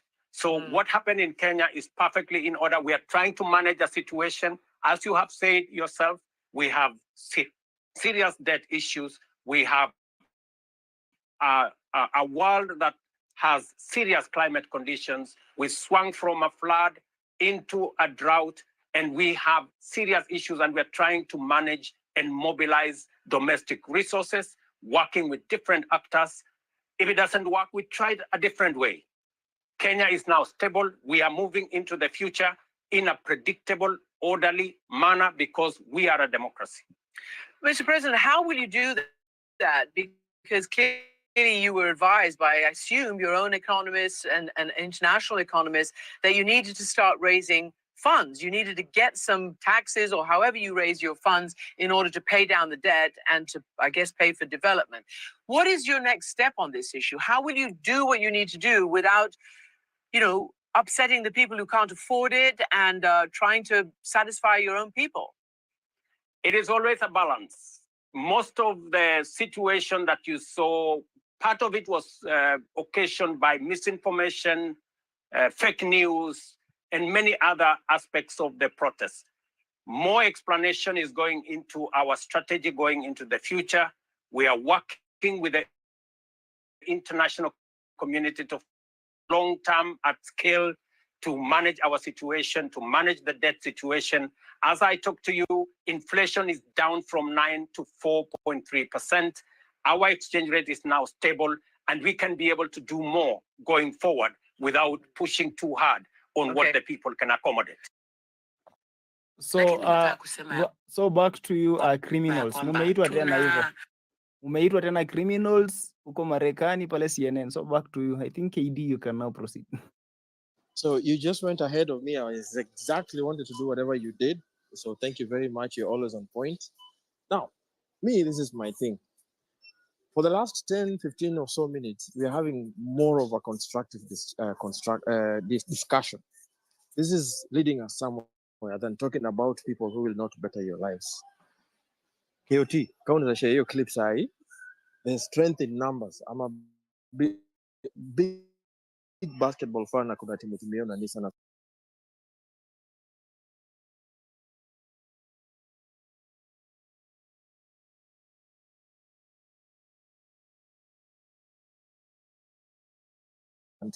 Nine to 4, like seriously, hata kama ni kwa mjinga huwezi danganya hivyo. So mine is just, let's stay on course. Let's not digress. Realize coming from this side of the government. So what is the best thing to do? The question we should be having in our mind from today on should be how? How do we approach? How do we change? How do we make our lives better? How do I do A, B, C, and D? Lastly, you are 15 to 19 years old, sahi, you are same kona siblings. Mazishi Kenya watu hii mikono sahi, civic education. In another 3 years, those are the next adults, young adults. They are the vulnerable generation. Now, they are the low-hanging fruits that we need to actually enlighten very well. So, Kenya was saying, make sure I have ID and give them now that civic education that when it comes to that time when we really have to make noise, they will not be left orphans. They will not be lowered into kudanganya. They should not know what corruption tastes like because you have a leader who comes to you and tries to give you goodies. They should never test that. It's your responsibility. And just to piggyback on what Nonini said, we don't have a leader. The leader is you. So what are you doing as a leader? What role are you playing to make the life of the person next to you better? Huwezi kaa hapo sema ati mimi ni wa Netflix or popcorn. You have to do something. It starts with you. Thanks.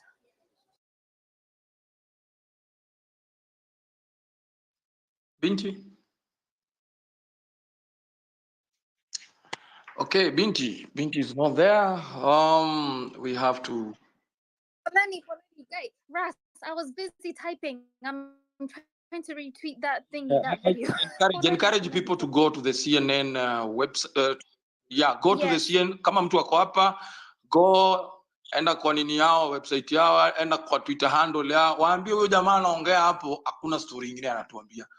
You are from Kenya na hizo ni stories za jaba anatupigia hapo hivyo. He killed people, you have those photos hapo hivyo. There are those photos za maandamano zenye watu wetu wamepigwa manini, tag CNN, so that you know one thing with this guy, na tumesema hapa time and again, William Ruto, the only thing ako afraid squeeze, yani yeye anapenda ku create perception. He goes to wazungu, paints an image that everything is all right, kila kitu iko sawa, and that's why unaona he's downplaying everything. Hata unaona anasema hakukuwa, it was not a big deal, it is not like the way you guys saw it. Hii ni kitu tu ilikuwa ime happen out of misinformation na hivi, unaona, and that's why unaona say currently they have to find a narrative yenye watakufa nayo, hata wakienda huko majuu wakiulizwa wanatafuta narrative yenye watakufa nayo. Unaona sasa anakufa na narrative ya kwamba no, it was just misinformation.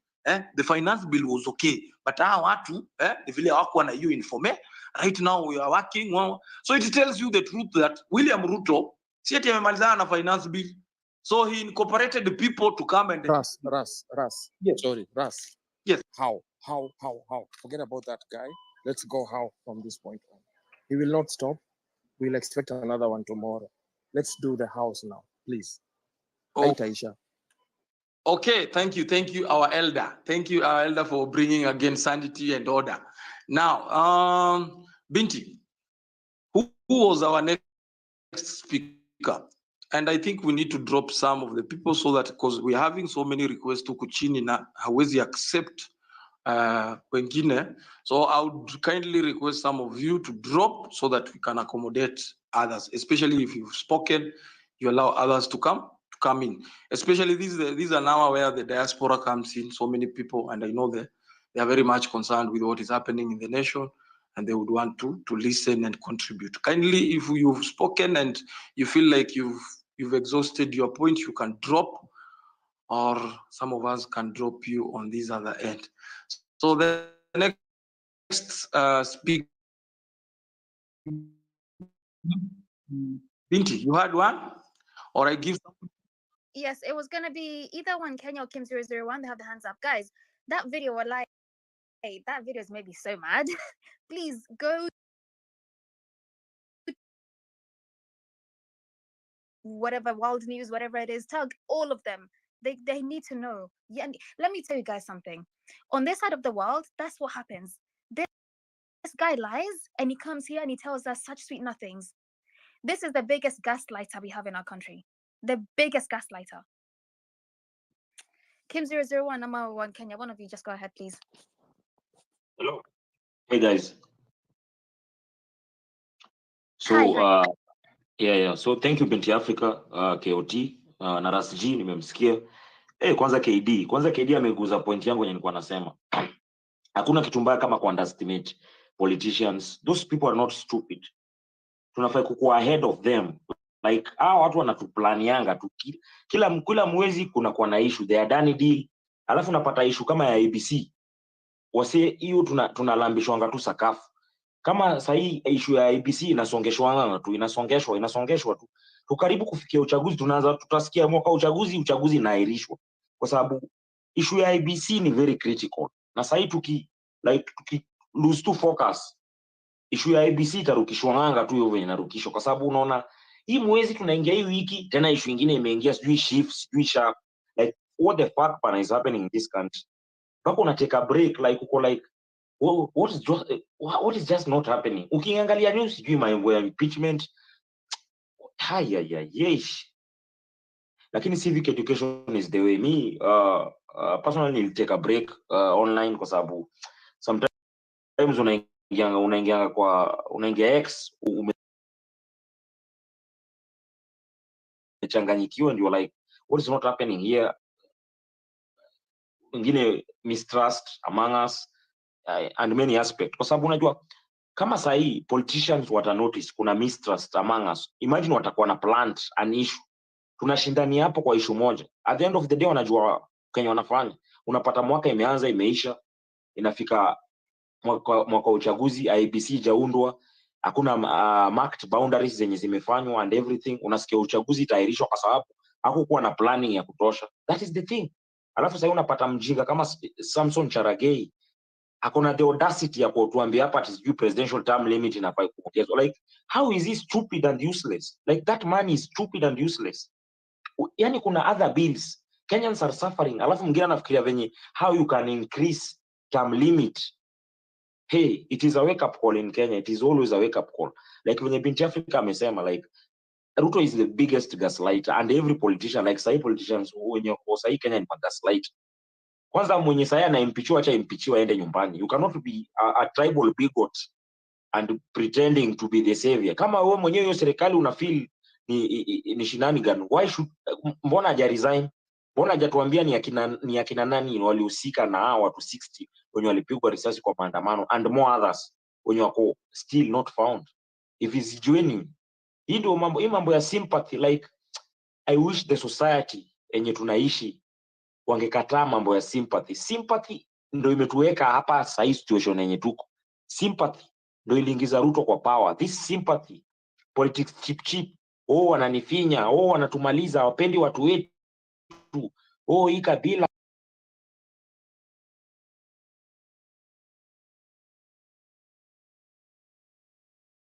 kama sasa yako USA na motion of impeachment ya huyu stupid naibu wake mwenye ako hapo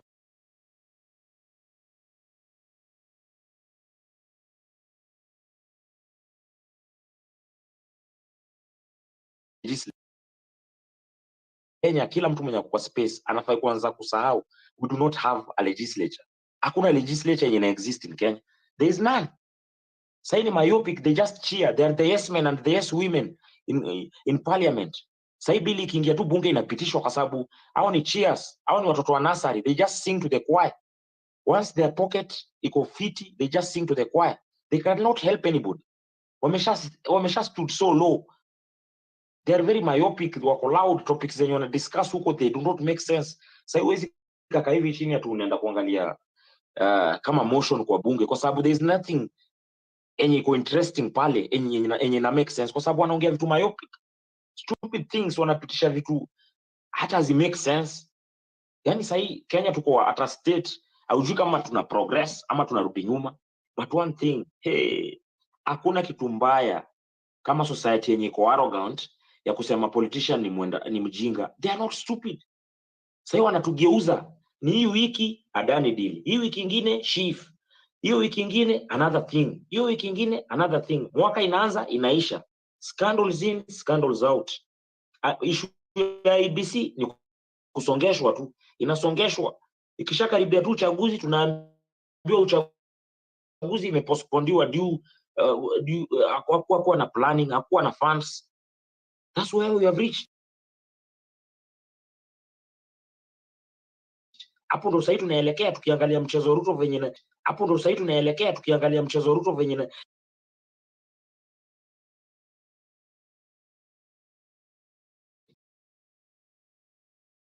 anaumizwa, anafinyiliwa. Kwa nini kama anafinyiliwa mbona asiresign for that position? Angoje siku ya uchaguzi ya seek fresh mandate kama anaona hiyo serikali ni mbaya sana. Why? Lakini sasa watu wameshaanza sympathy and stupid things. Anafinyiliwa, anafanywa nini? Why? It doesn't concern us. Kwanza sasa tungewacha politician wapigane wenyewe kwa wenyewe. Let us wacha sisi tuko spectators. Kwa sababu pia hao wanatufanya huko kwa ground. Like kama hii tribal card ikiletwa, sisi ndio wenyewe kwa huko kwa ground tutapigana. Sasa hii ni saa ya kuwatch politicians wakipigana wenyewe.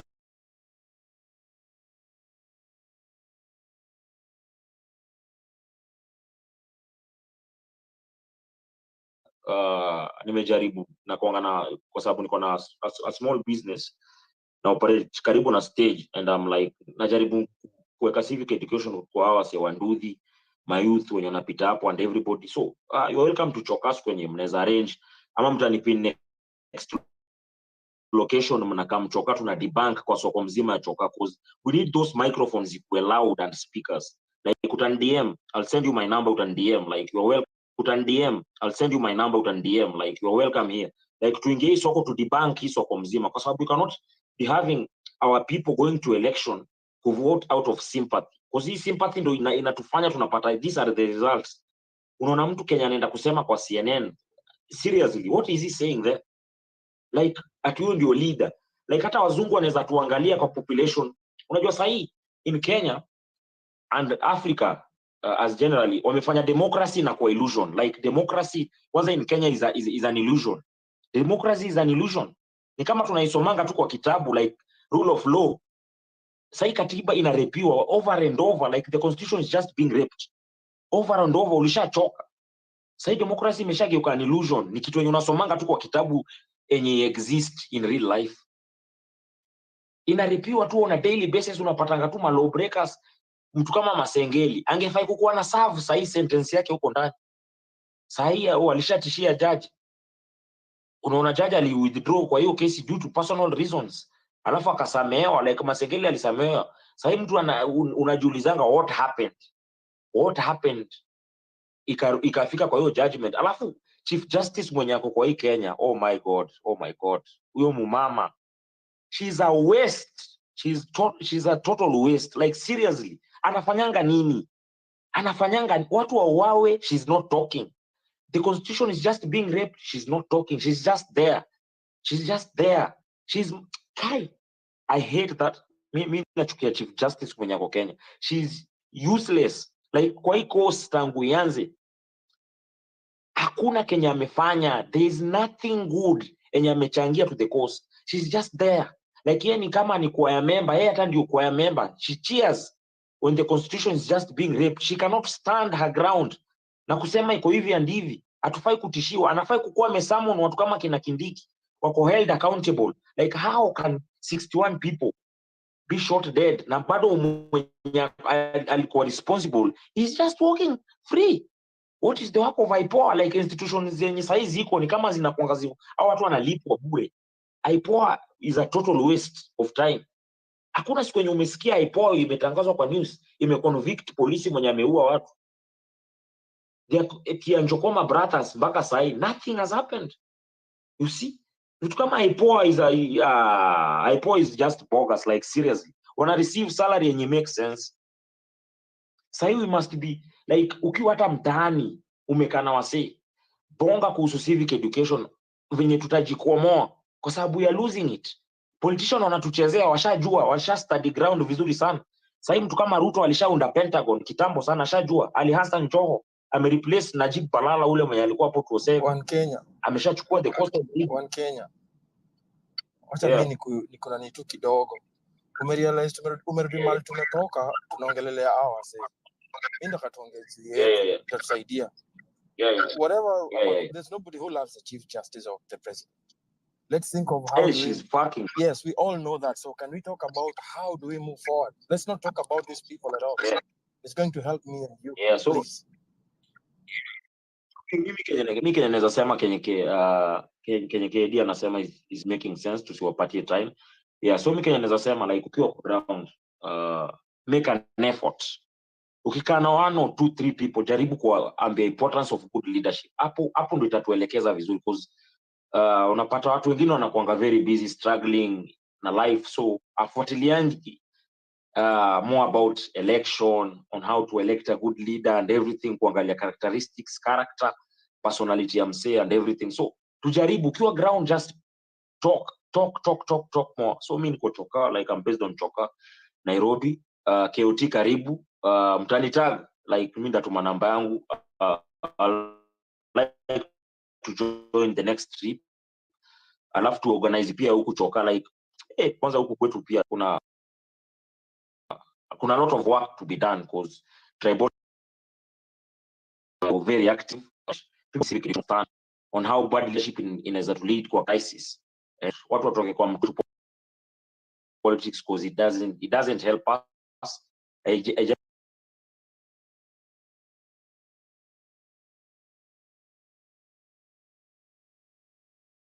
Govern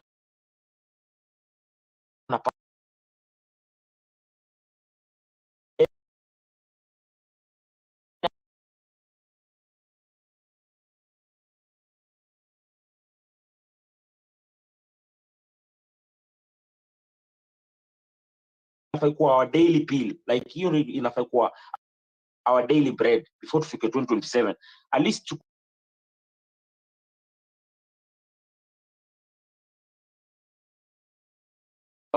Before we take a break, like personally mpaka mi sahi tangu niende replacement ya ID Huduma Center mpaka sahi like my ID haitoka, like it's just so fucked up mbaya sana. I've tried, like nimeenda kwa hiyo Huduma Center yenye kwa hapa kwa Ruai, nimejaribu, it doesn't help me.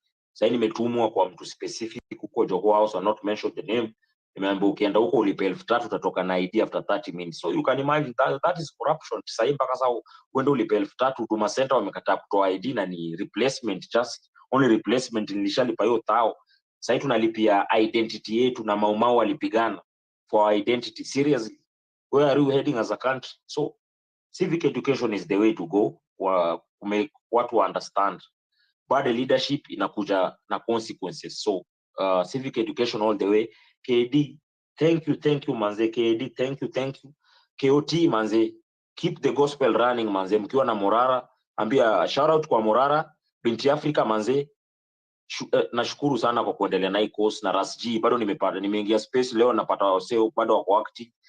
Tu mi biashara ilikuwa imeniweka pending kidogo, imenishikilia, lakini nikasema leo lazima niingie at least nichangie one or two things, na nimesikia the course is just moving, so kila mtu amekaribishwa, like KOT kwenye mtapanga mmekaribishwa choka. I'll be there waiting manze. So thank you guys and have a good night manze. Yeah, Thank you so much. Na hii choka KOT inafaa tembee choka. Nice. Yeah, Inafaa tembee choka. I think KOT, go ahead. nilikuwa naambia tu One Kenya tutakuja huko choka. Mimi sikujui, lakini tutapatia direction. So tomorrow guys, you all know that we are headed to the Rift Valley. Yeah, mlisema tusiguze mlima, lakini pia tunataka kwenda kuguza, sijui valley inaitwa aje. Yeah, bonde la ufa. Yeah.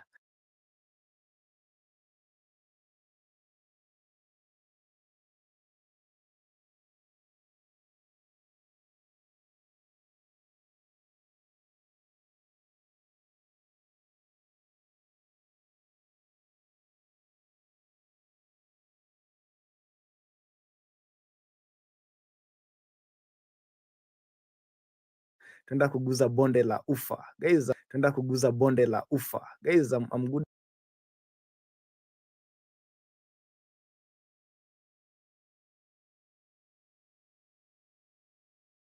Join us, and of course, yeah, nishawachukua, we'll be heading there. So namba inaendelea ikisonga. Yeah, last time tulikuwa na gari 3, sasa tushapata ingine, tumeongeza, sasa zimefika 4. So by the time tunafika December, nataka kuwa na magari kama 50. Yeah, zikipita tu ni za civic education, sio za kupiga siasa, because hatujaanza siasa. Honestly, mimi nikianza siasa hata hapa hamtapu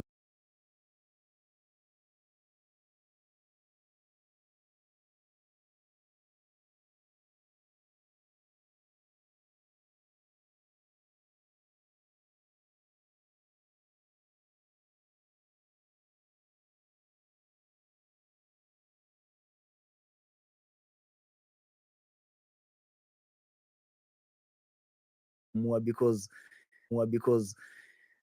my blood is pure.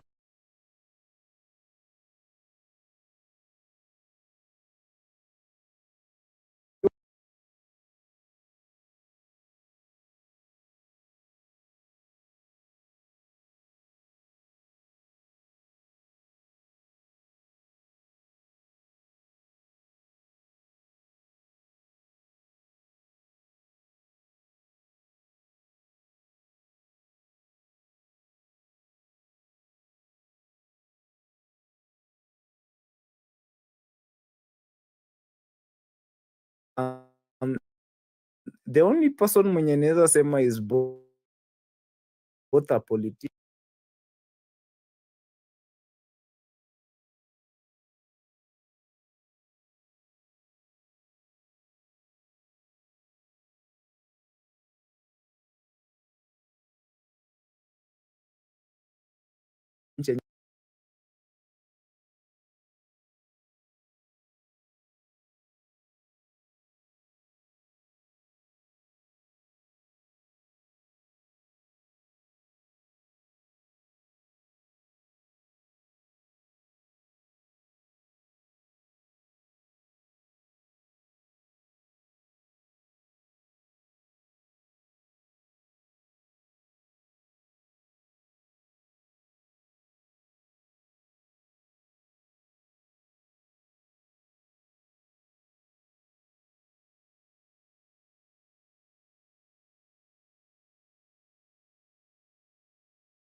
chini kuna link. That link takes you direct to my WhatsApp, and so we can converse there.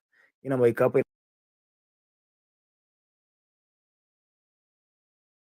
Time ya mabonga kutafuta fuel, anatafuta fuel asirudi na mat kama last time, ama nimechoma.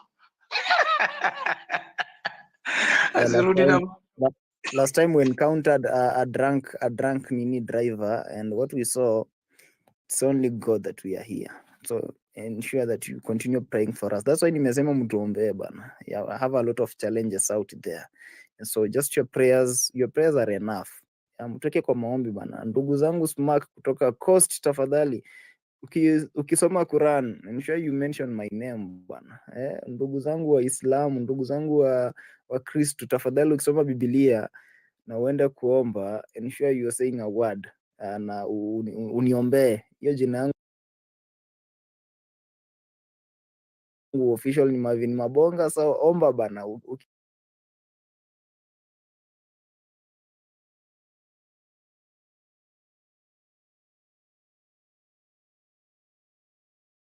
Ukililia kwa hiyo jina na Mungu of course atashuka.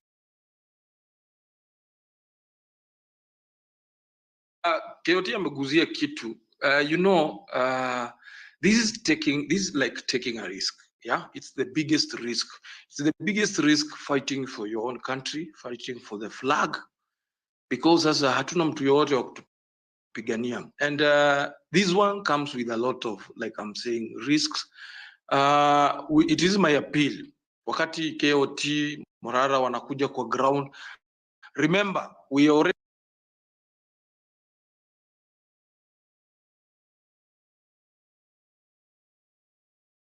of organization, the dirty way, goons huku chini wanakuwaga wamejipanga. So it takes good Kenyans, mimi na wewe, kuprotect watu kama wakina KOT na wakina Murara.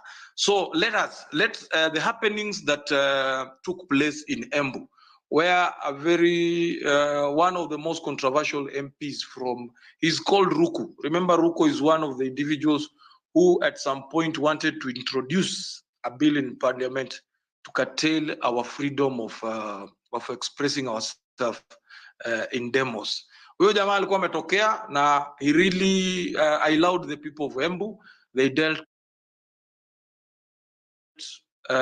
with him hapo kwa hapo.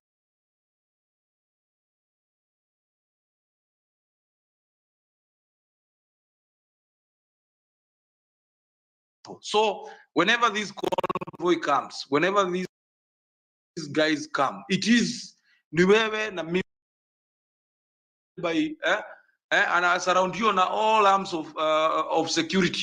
Sasa sisi hatuna hiyo nini. So it takes Kenyans of goodwill kama wewe na yeye to protect, because this comes with a lot of risks. But we need again not to buy the fear. We need to go outside there, because sisi ndio tunafaa to liberate the country. Moving forward, I can see a couple of hands up. I don't know if it is a reply. So let me start with Sir. Sir, unanisikia? Thank you very much. I don't know if I'm audible enough. Maybe you can confirm to me. Yes, you are 100%. Hello. Yes, you are. Go ahead. Go ahead. Thank you very much. Number one, I want to start by applauding all the speakers who have come on board to discuss the various key concerns about our trajectory as a country, where we are moving to.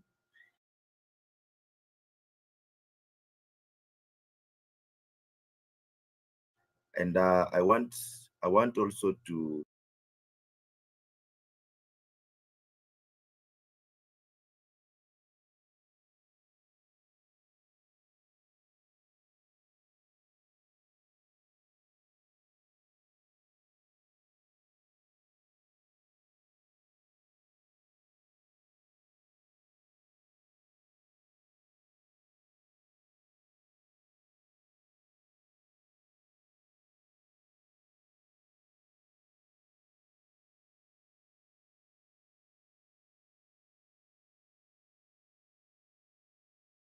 our leaders have put in all these sectors, starting with the judiciary, the legislature, and even the executive itself. Look at also the oversighting bodies like the ESCC. These are bodies that are supposed to come on board and put our leaders to account. But one of the major concerns is that these institutions were established to protect our rights and ensure that our leaders act responsibly. But look at what is happening. These bodies have totally failed to fulfill their responsibility. And that's where our question comes in. When will these bodies realize the urgency of our responsibilities? When will they realize that can we now put aside the politics? Can we put aside the favorism? Can we come and do the check and balance? Can we have a country that is progressing in terms of economic, in terms of socio-political, in terms of putting all the sectors aboard so that we can create job employment for youths?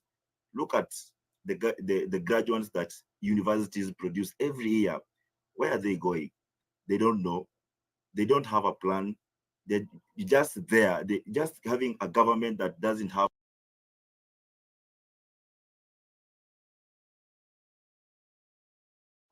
a clear plan, a roadmap on what they're doing, a clear plan, a roadmap on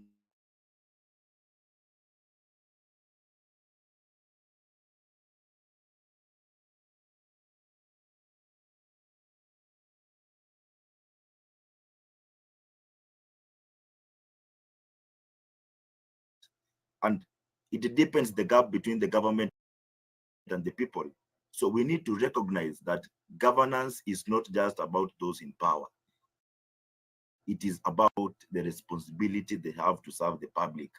When this bond is broken, the second layer of the government, we are seeing a disconnect from the deputy president and the president, a fallout. Surely 2 years, 24 months, nothing has been done. You cannot tell me that you have a government that every public sector, every sector is failing. Look at the education sector. Look at the health sector. Nothing that someone can say that or can defend that something is being done here. Look at the transport sector. What is happening at JKA right now?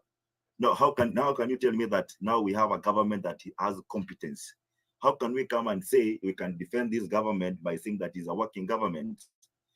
But today, you can see even what is happening. We can see the members of parliament coming together, collecting signatures because they want to impeach one of their own. And why? Because maybe they've created that culture of looting our resources.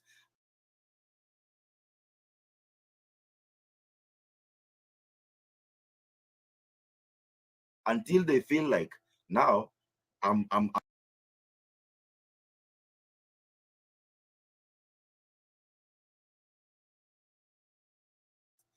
some of us, we just sit there, now have sympathy for them. Now the president is fighting the president is fighting the deputy president. Why are we now feeling that? Are we now being sidelined? No.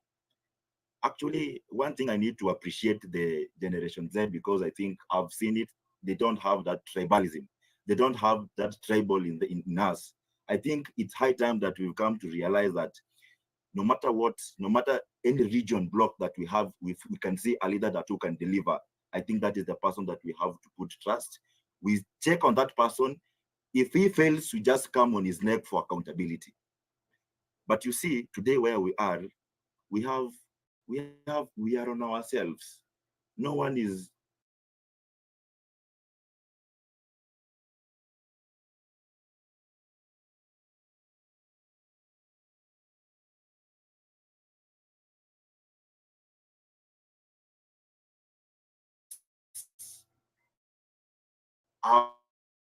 come on board just trying to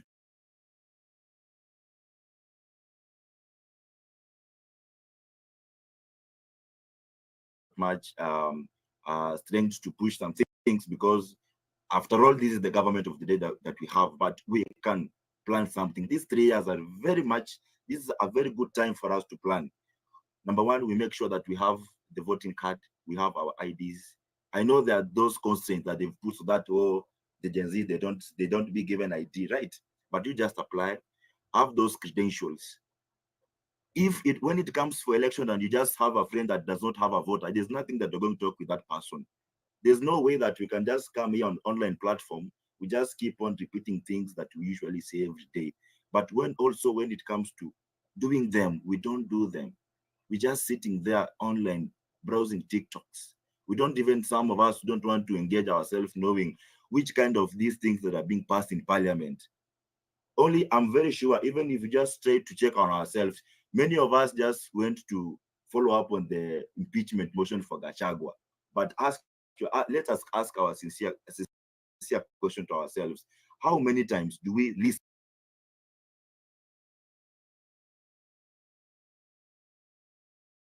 to the proceedings in the parliament? How many times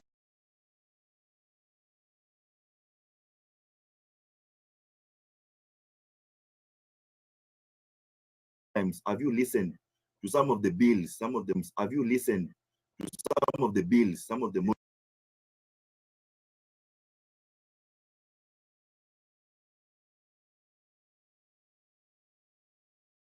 Ministry of Agriculture, everywhere? We occupy everywhere. And when we mean accountability, we have to be strict on it. Be it coming on streets the way we are doing it, consistency is the key. Now look at what is happening in our country at the moment. Now we are being taken away from our focus. Now coming to focus on very things that don't have essence in our country. Now, how will Gachagua help me? Surely, how will Gachagua help those children who have been buried today to the graves? How will Gachagua going to help the parents who have lost those kids there? We've killed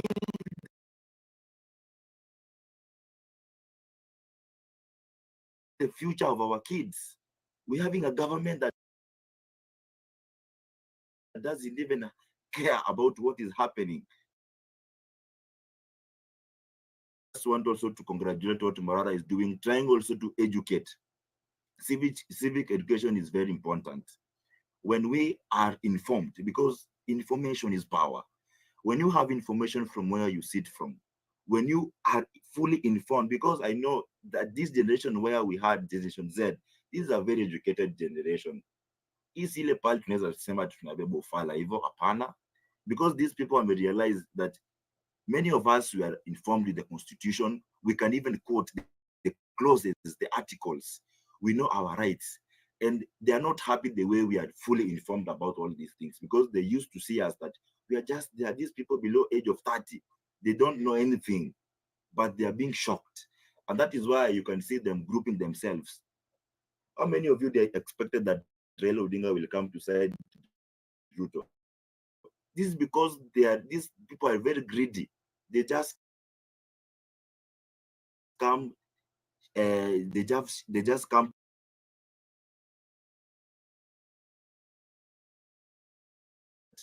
There's nothing that we need to have sympathy for these people. They play the same politics, nothing they're doing. Look where we are right now. The country is just going to politics. There's no work that is being done. Everybody just talking about politics. Lecturers are on strike. What did it take so that they can just come to sit on table and agree? Parents are still paying for the household, for the students, from where they just do the operation from home to school. Their rental houses, they are paying rent. How come that all these 1 month that has gone for strike, no classes going, nothing, just at home doing nothing? And then you just tell me that now we just also sit there with just do nothing? I think we are tired of this government. I think we've seen the worst they can do for us. There's nothing. We have no trust at this government. And in conclusion, I think the path we take as a country depends on our collective action. We must come together as citizens, civil society, and institutions to restore the rule of law and strengthen our governance. Only then can we build a bright future for Kenya, one where justice prevails, accountability is the norm, and every citizen feels empowered to participate in the democratic process. So I think the task is left on our side. Let us join hands together This is not the time maybe we should be blaming ourselves. Why are they doing this? No. In fact, we shouldn't be caring about these people. In fact, me, I'm very happy to see the way they are fighting. Let them fight, because once their fight will never assist us in anything. It will never bring food on our table. They're just fighting for their children. They're just fighting for their relatives, for their families. Even though we just come and say that our son of the mountain is being politically sidelined, just going on seats because of him. Look at the people who took credit on the Generation Z protest. Look at the people who are being appointed to government, who took credit of our of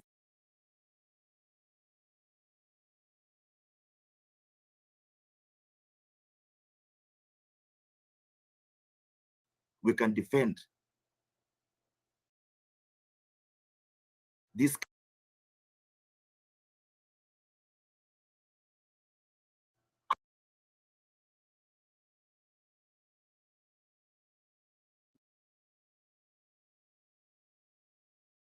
How can you categorize students in different bands without having public participation? How can you put something in effect and then you come to seek public participation after something has been implemented? Really? I think we need to have a very lengthy conversation and very healthy.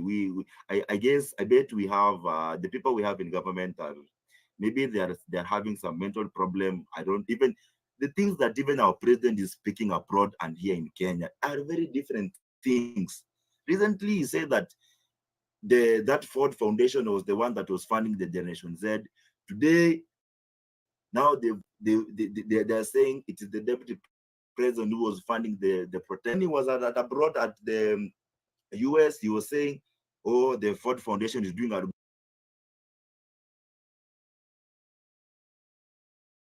good job in helping our country in terms of economic transformation." Now, like, where are we?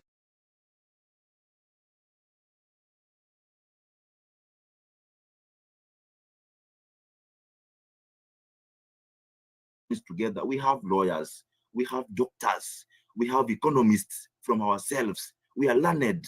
We can sit, we can put our minds together, and I'm pretty sure that we can take this country forward. It doesn't mean we don't need Ruto, we don't need Raila Odinga. Who are they? We don't need this big fish. We ourselves, we can be those big fish.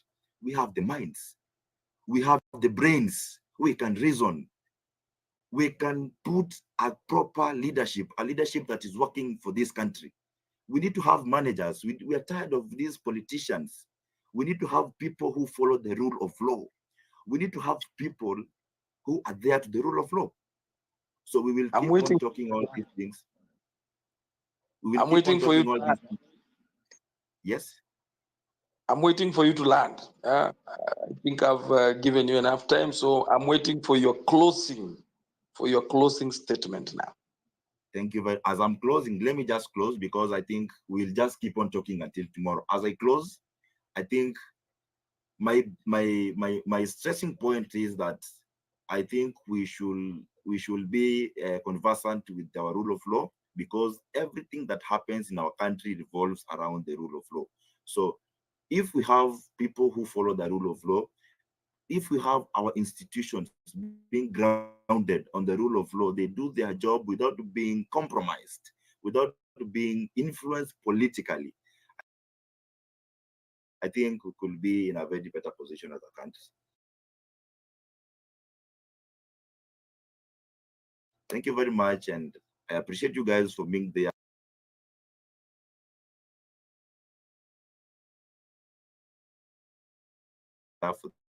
This time, because we are here to shape up.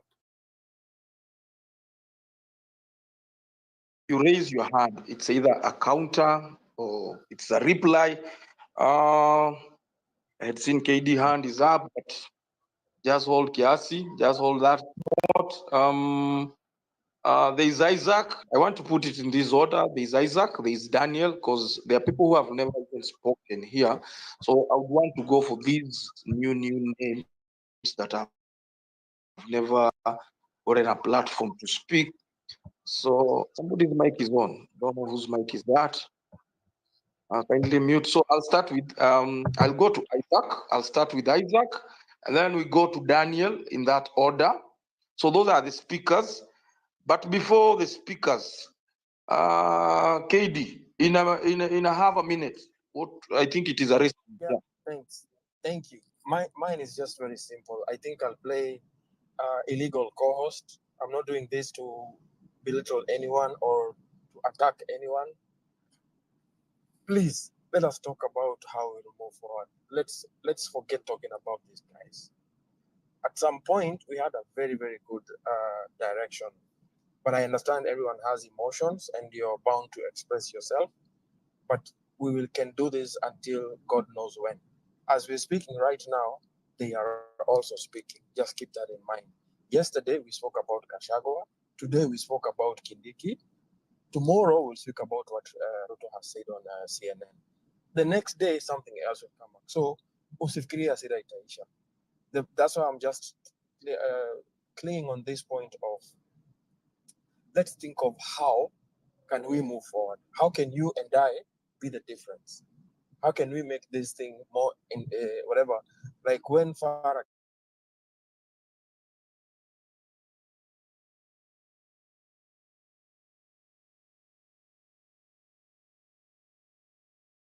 very productive way to whatever. We know what all these guys have done, and it just doesn't serve any purpose speaking about them anymore because it's not going to put food on our table. Thanks. Thank you, KD. And as KD has insisted on this, I insist. I know it is not a culture that we can pick it mara moja kwa sababu I also want KD to understand Kenyans wako bado wako na hasira, but unajua pia hii hasira tukikwama nayo sana itakuwa pia ni wewe ile hasira niko nayo nda kuchapa wewe unaongea kuchapa niko na hasira hata ujui unasema nasema yani tuko na hasira ile design yenye hawa Kenya inafaa wa understand wako na ile hasira lazima waanze na ka history waongee kuhusu hawa kiasi, but as much as KD is trying to help us bring in some order and some moving forward, because right now we should be focusing on about us. Vile amesema sisi, like right now we are talking of how does Marvin Mabonga move to the ground with the entourage ya Morara wakifanya kitu inaitwa civil education, and we have said here if one of us is going down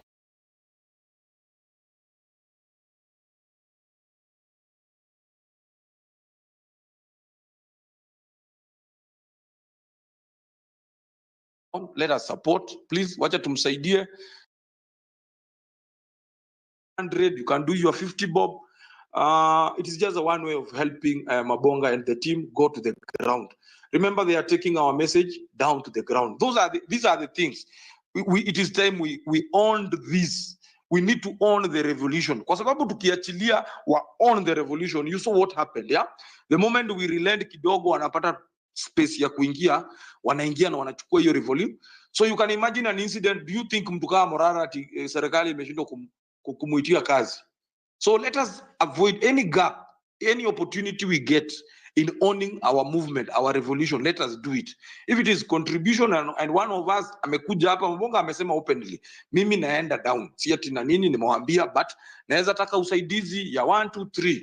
We are not saying that ndio tunatoa pana. Why with your 10 bob 50? Those are the appeal. Menelewa. So that was on a lighter note. So support our brother.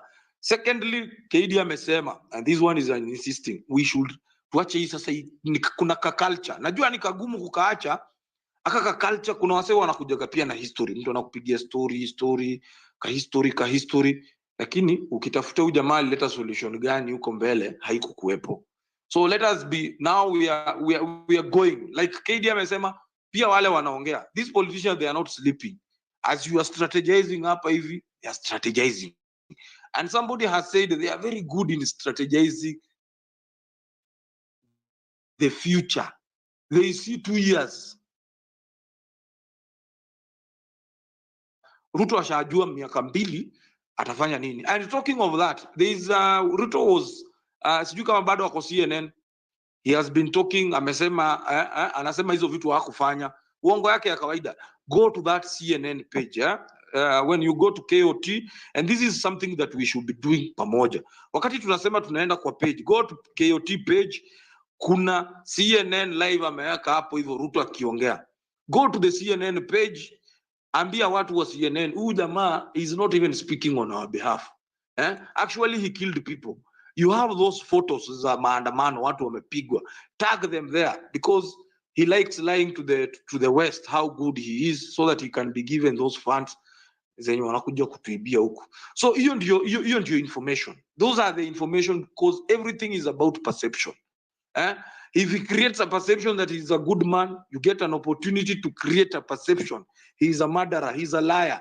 Go and create it in those platforms. Sawa sawa. Now, Declan, what do you want to tell us? Your hand is up. Habari, nasikika kweli? Oh, wonderful. That's great. Hey, it's been a long day. I've been listening. Nimefika kwa nyumba. You know, I wasn't going to say anything.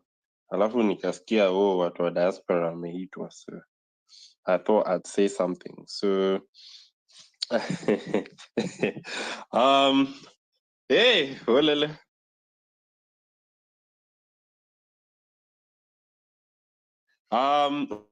Mtanisamee, I'm very tired.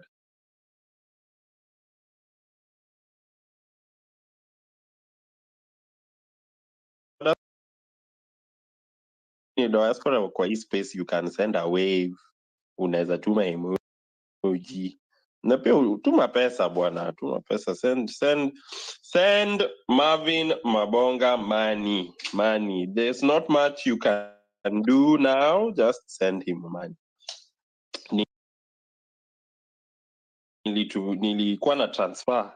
I'm sorry, I don't want to talk about. I'm actually so upset about that CNN interview. I've not listened to the whole of it, but I heard the part that some of it that was played in the space, and I heard the part specifically about the exchange rates. And I've just transferred the money now so that I can send, and the exchange rate was sky high. So I don't know what this guy was talking about. Anyway. What can we do to kind of change the direction that we're going? I think everybody is doing something. I'd like the idea of recalling the MPs as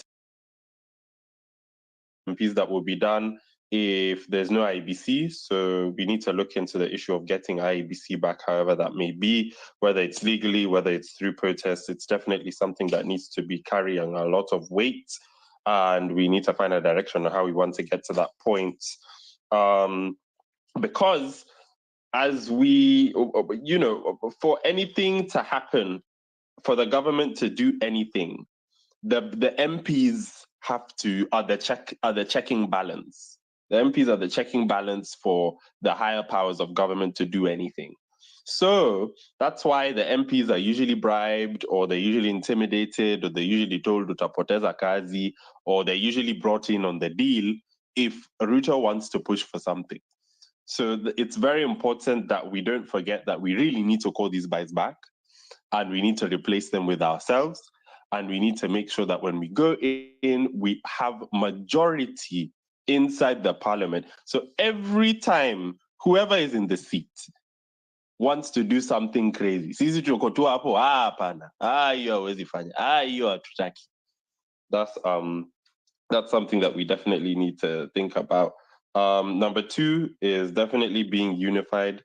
I think Farah and a few other people talked about people wanting to be the person who is always talking, ama yule mwenye anaongea sana. I've been pushing the narrative, and I think I'm going to keep saying it every time nikikuja hapa juu. Kenya doesn't need heroes at this point. We don't need heroes. We just need people to serve the movement. So come, serve the movement, and go home. There's no prize here other than the country that we will achieve once we've gotten to the place where we want to get to. So peleka heroism back.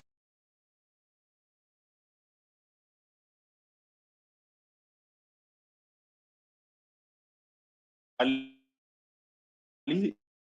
it heroism? There you go. Is it heroism? There you go.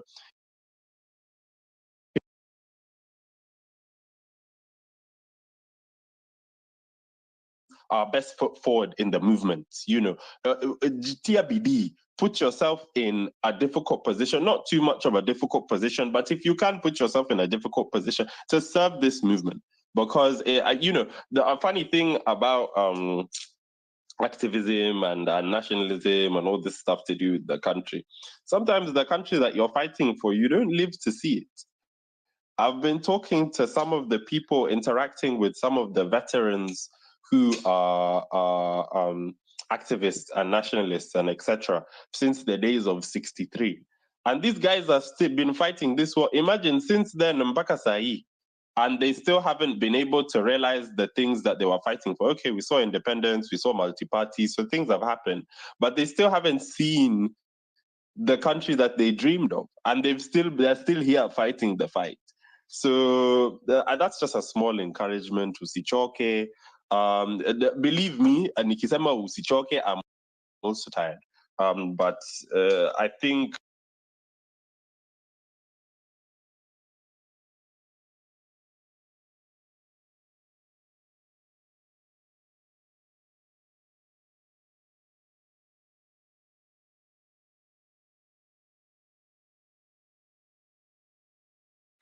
at this point, I think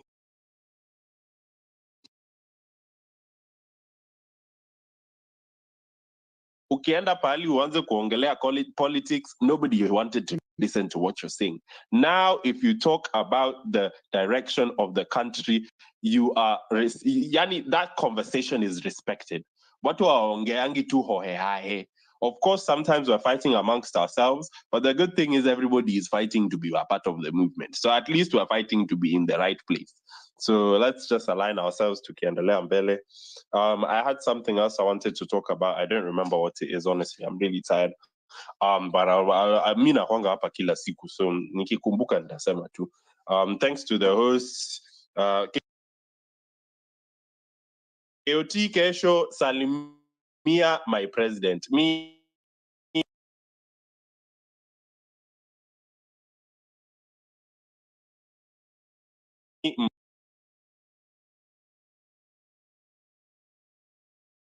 Yeah, just make sure he's okay. I want to know the status of his car. He had a really nice car. It's a shame that it's been wrecked. I've actually had an accident in Kenya before, and I know how useless the police are. And I know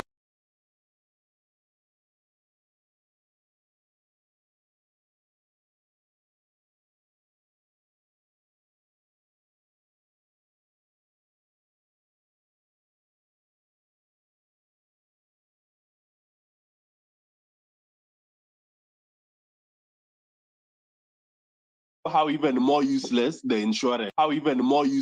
insurance are.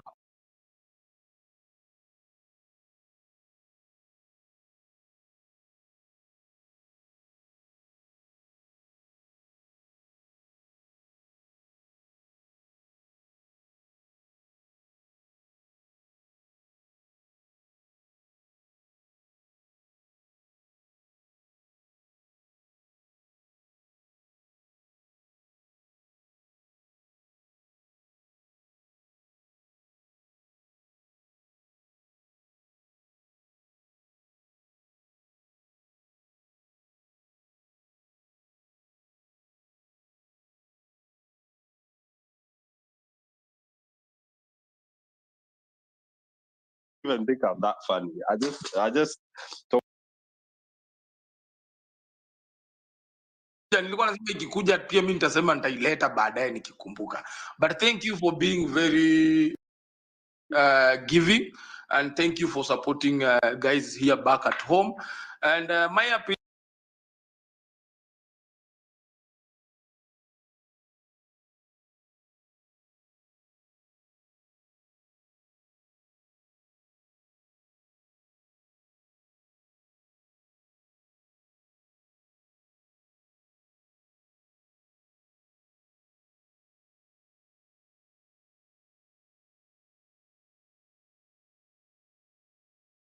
at home.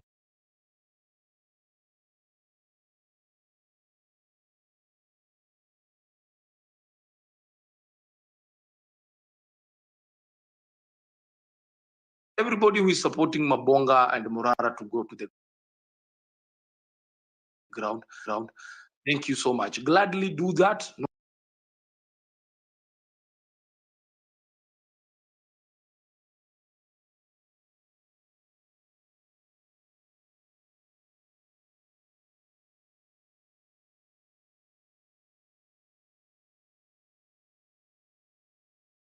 Thing ni how kumaliza, unaelewa?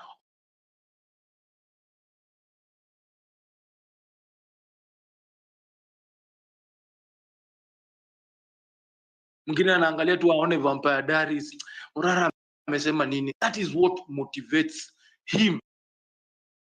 I'm very sure kuna wengi wenye wako diaspora, mimi nakwambia, yani wanaangalia ni nini ina happen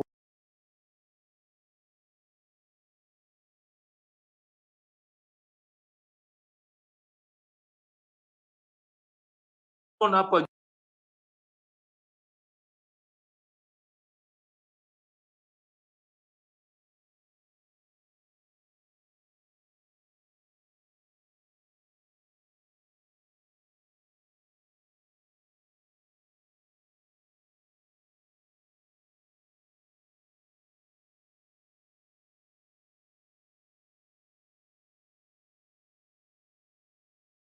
It tells you, it sends you one message.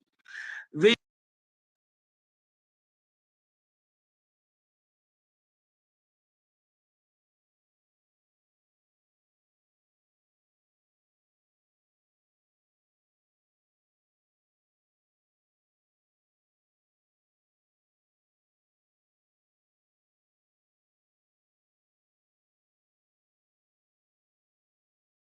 can understand these people better. Now, back to the speaker panel. Declan has done it.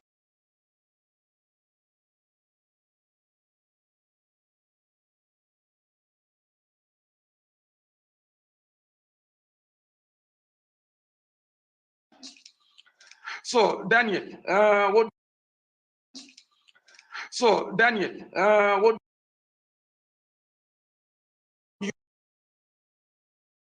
tuongee sasa, tunataka kufanya nini?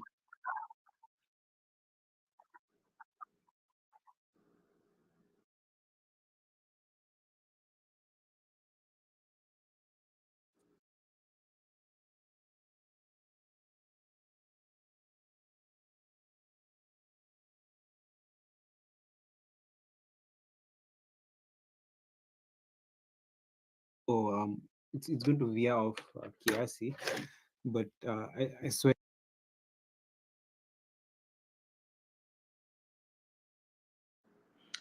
I think we lost him. Daniel, are you okay? Maybe as Daniel. Okay. Okay, good. I was saying I'm going to speak solution based, but I might be off just for a minute. To what is happening is Morara. Number one, it's natural. It's expected. Actually, I was expecting it to be worse than this. I expected it to have an initial bubble, then it deflates kiasi, and then you actually settle on the runway vizuri.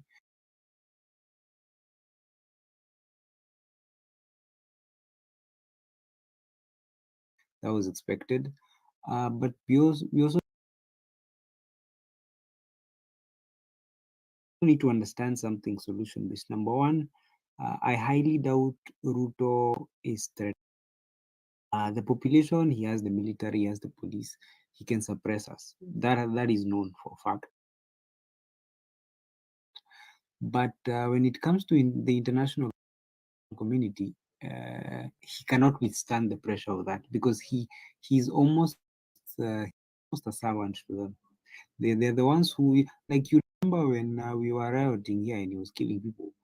The Times, the New York, is it the New York Times? They had to put a picture of him as Man of the Year or something. It's because this guy is 100% international PR, and you need to understand that.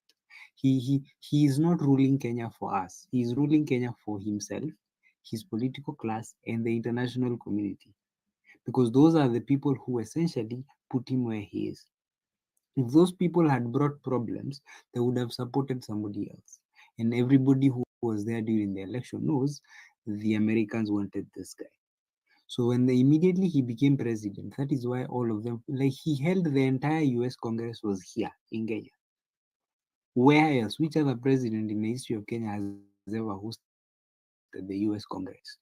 Never. So you need to understand two things. All Ruto is doing is legitimizing himself to them, because if he is not legitimate, they would have questions to answer if they have to back a non-legitimate African president.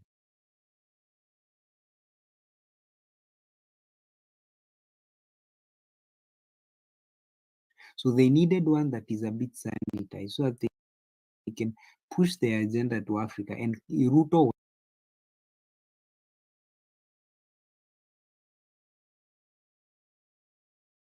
understand, if we are the only ones who are fighting for ourselves. Number one, I usually even said during the protest, Ruto is not acting like a president who expects to go for election. He's ruling as a president who already knows he has won the next election. Like, he already knows. So this is just a technicality. He doesn't seem to care about what it is, about the people who will vote. He doesn't care, because somewhere in his bag of tricks he knows, when this time gets, I only need a significant mass of people voting for me. The rest will do it more his way. Like, I was in a group, I was in a space, is it yesterday? And they had all these famous lawyers, like the ones who are debating the constitutional amendment in Uhuru's. I saw him on TV a lot, and he was saying that everybody knew that one is still not enough for Ruto. According to how people who know him, even a two-term president might not be enough. So we need to know this is the weakest. His first term is his weakest term. If he gets another one, this guy is here to stay. Like, this guy could not give less of a fuck. Because to Uhuru, he didn't care. He just wanted to keep himself out of ICC.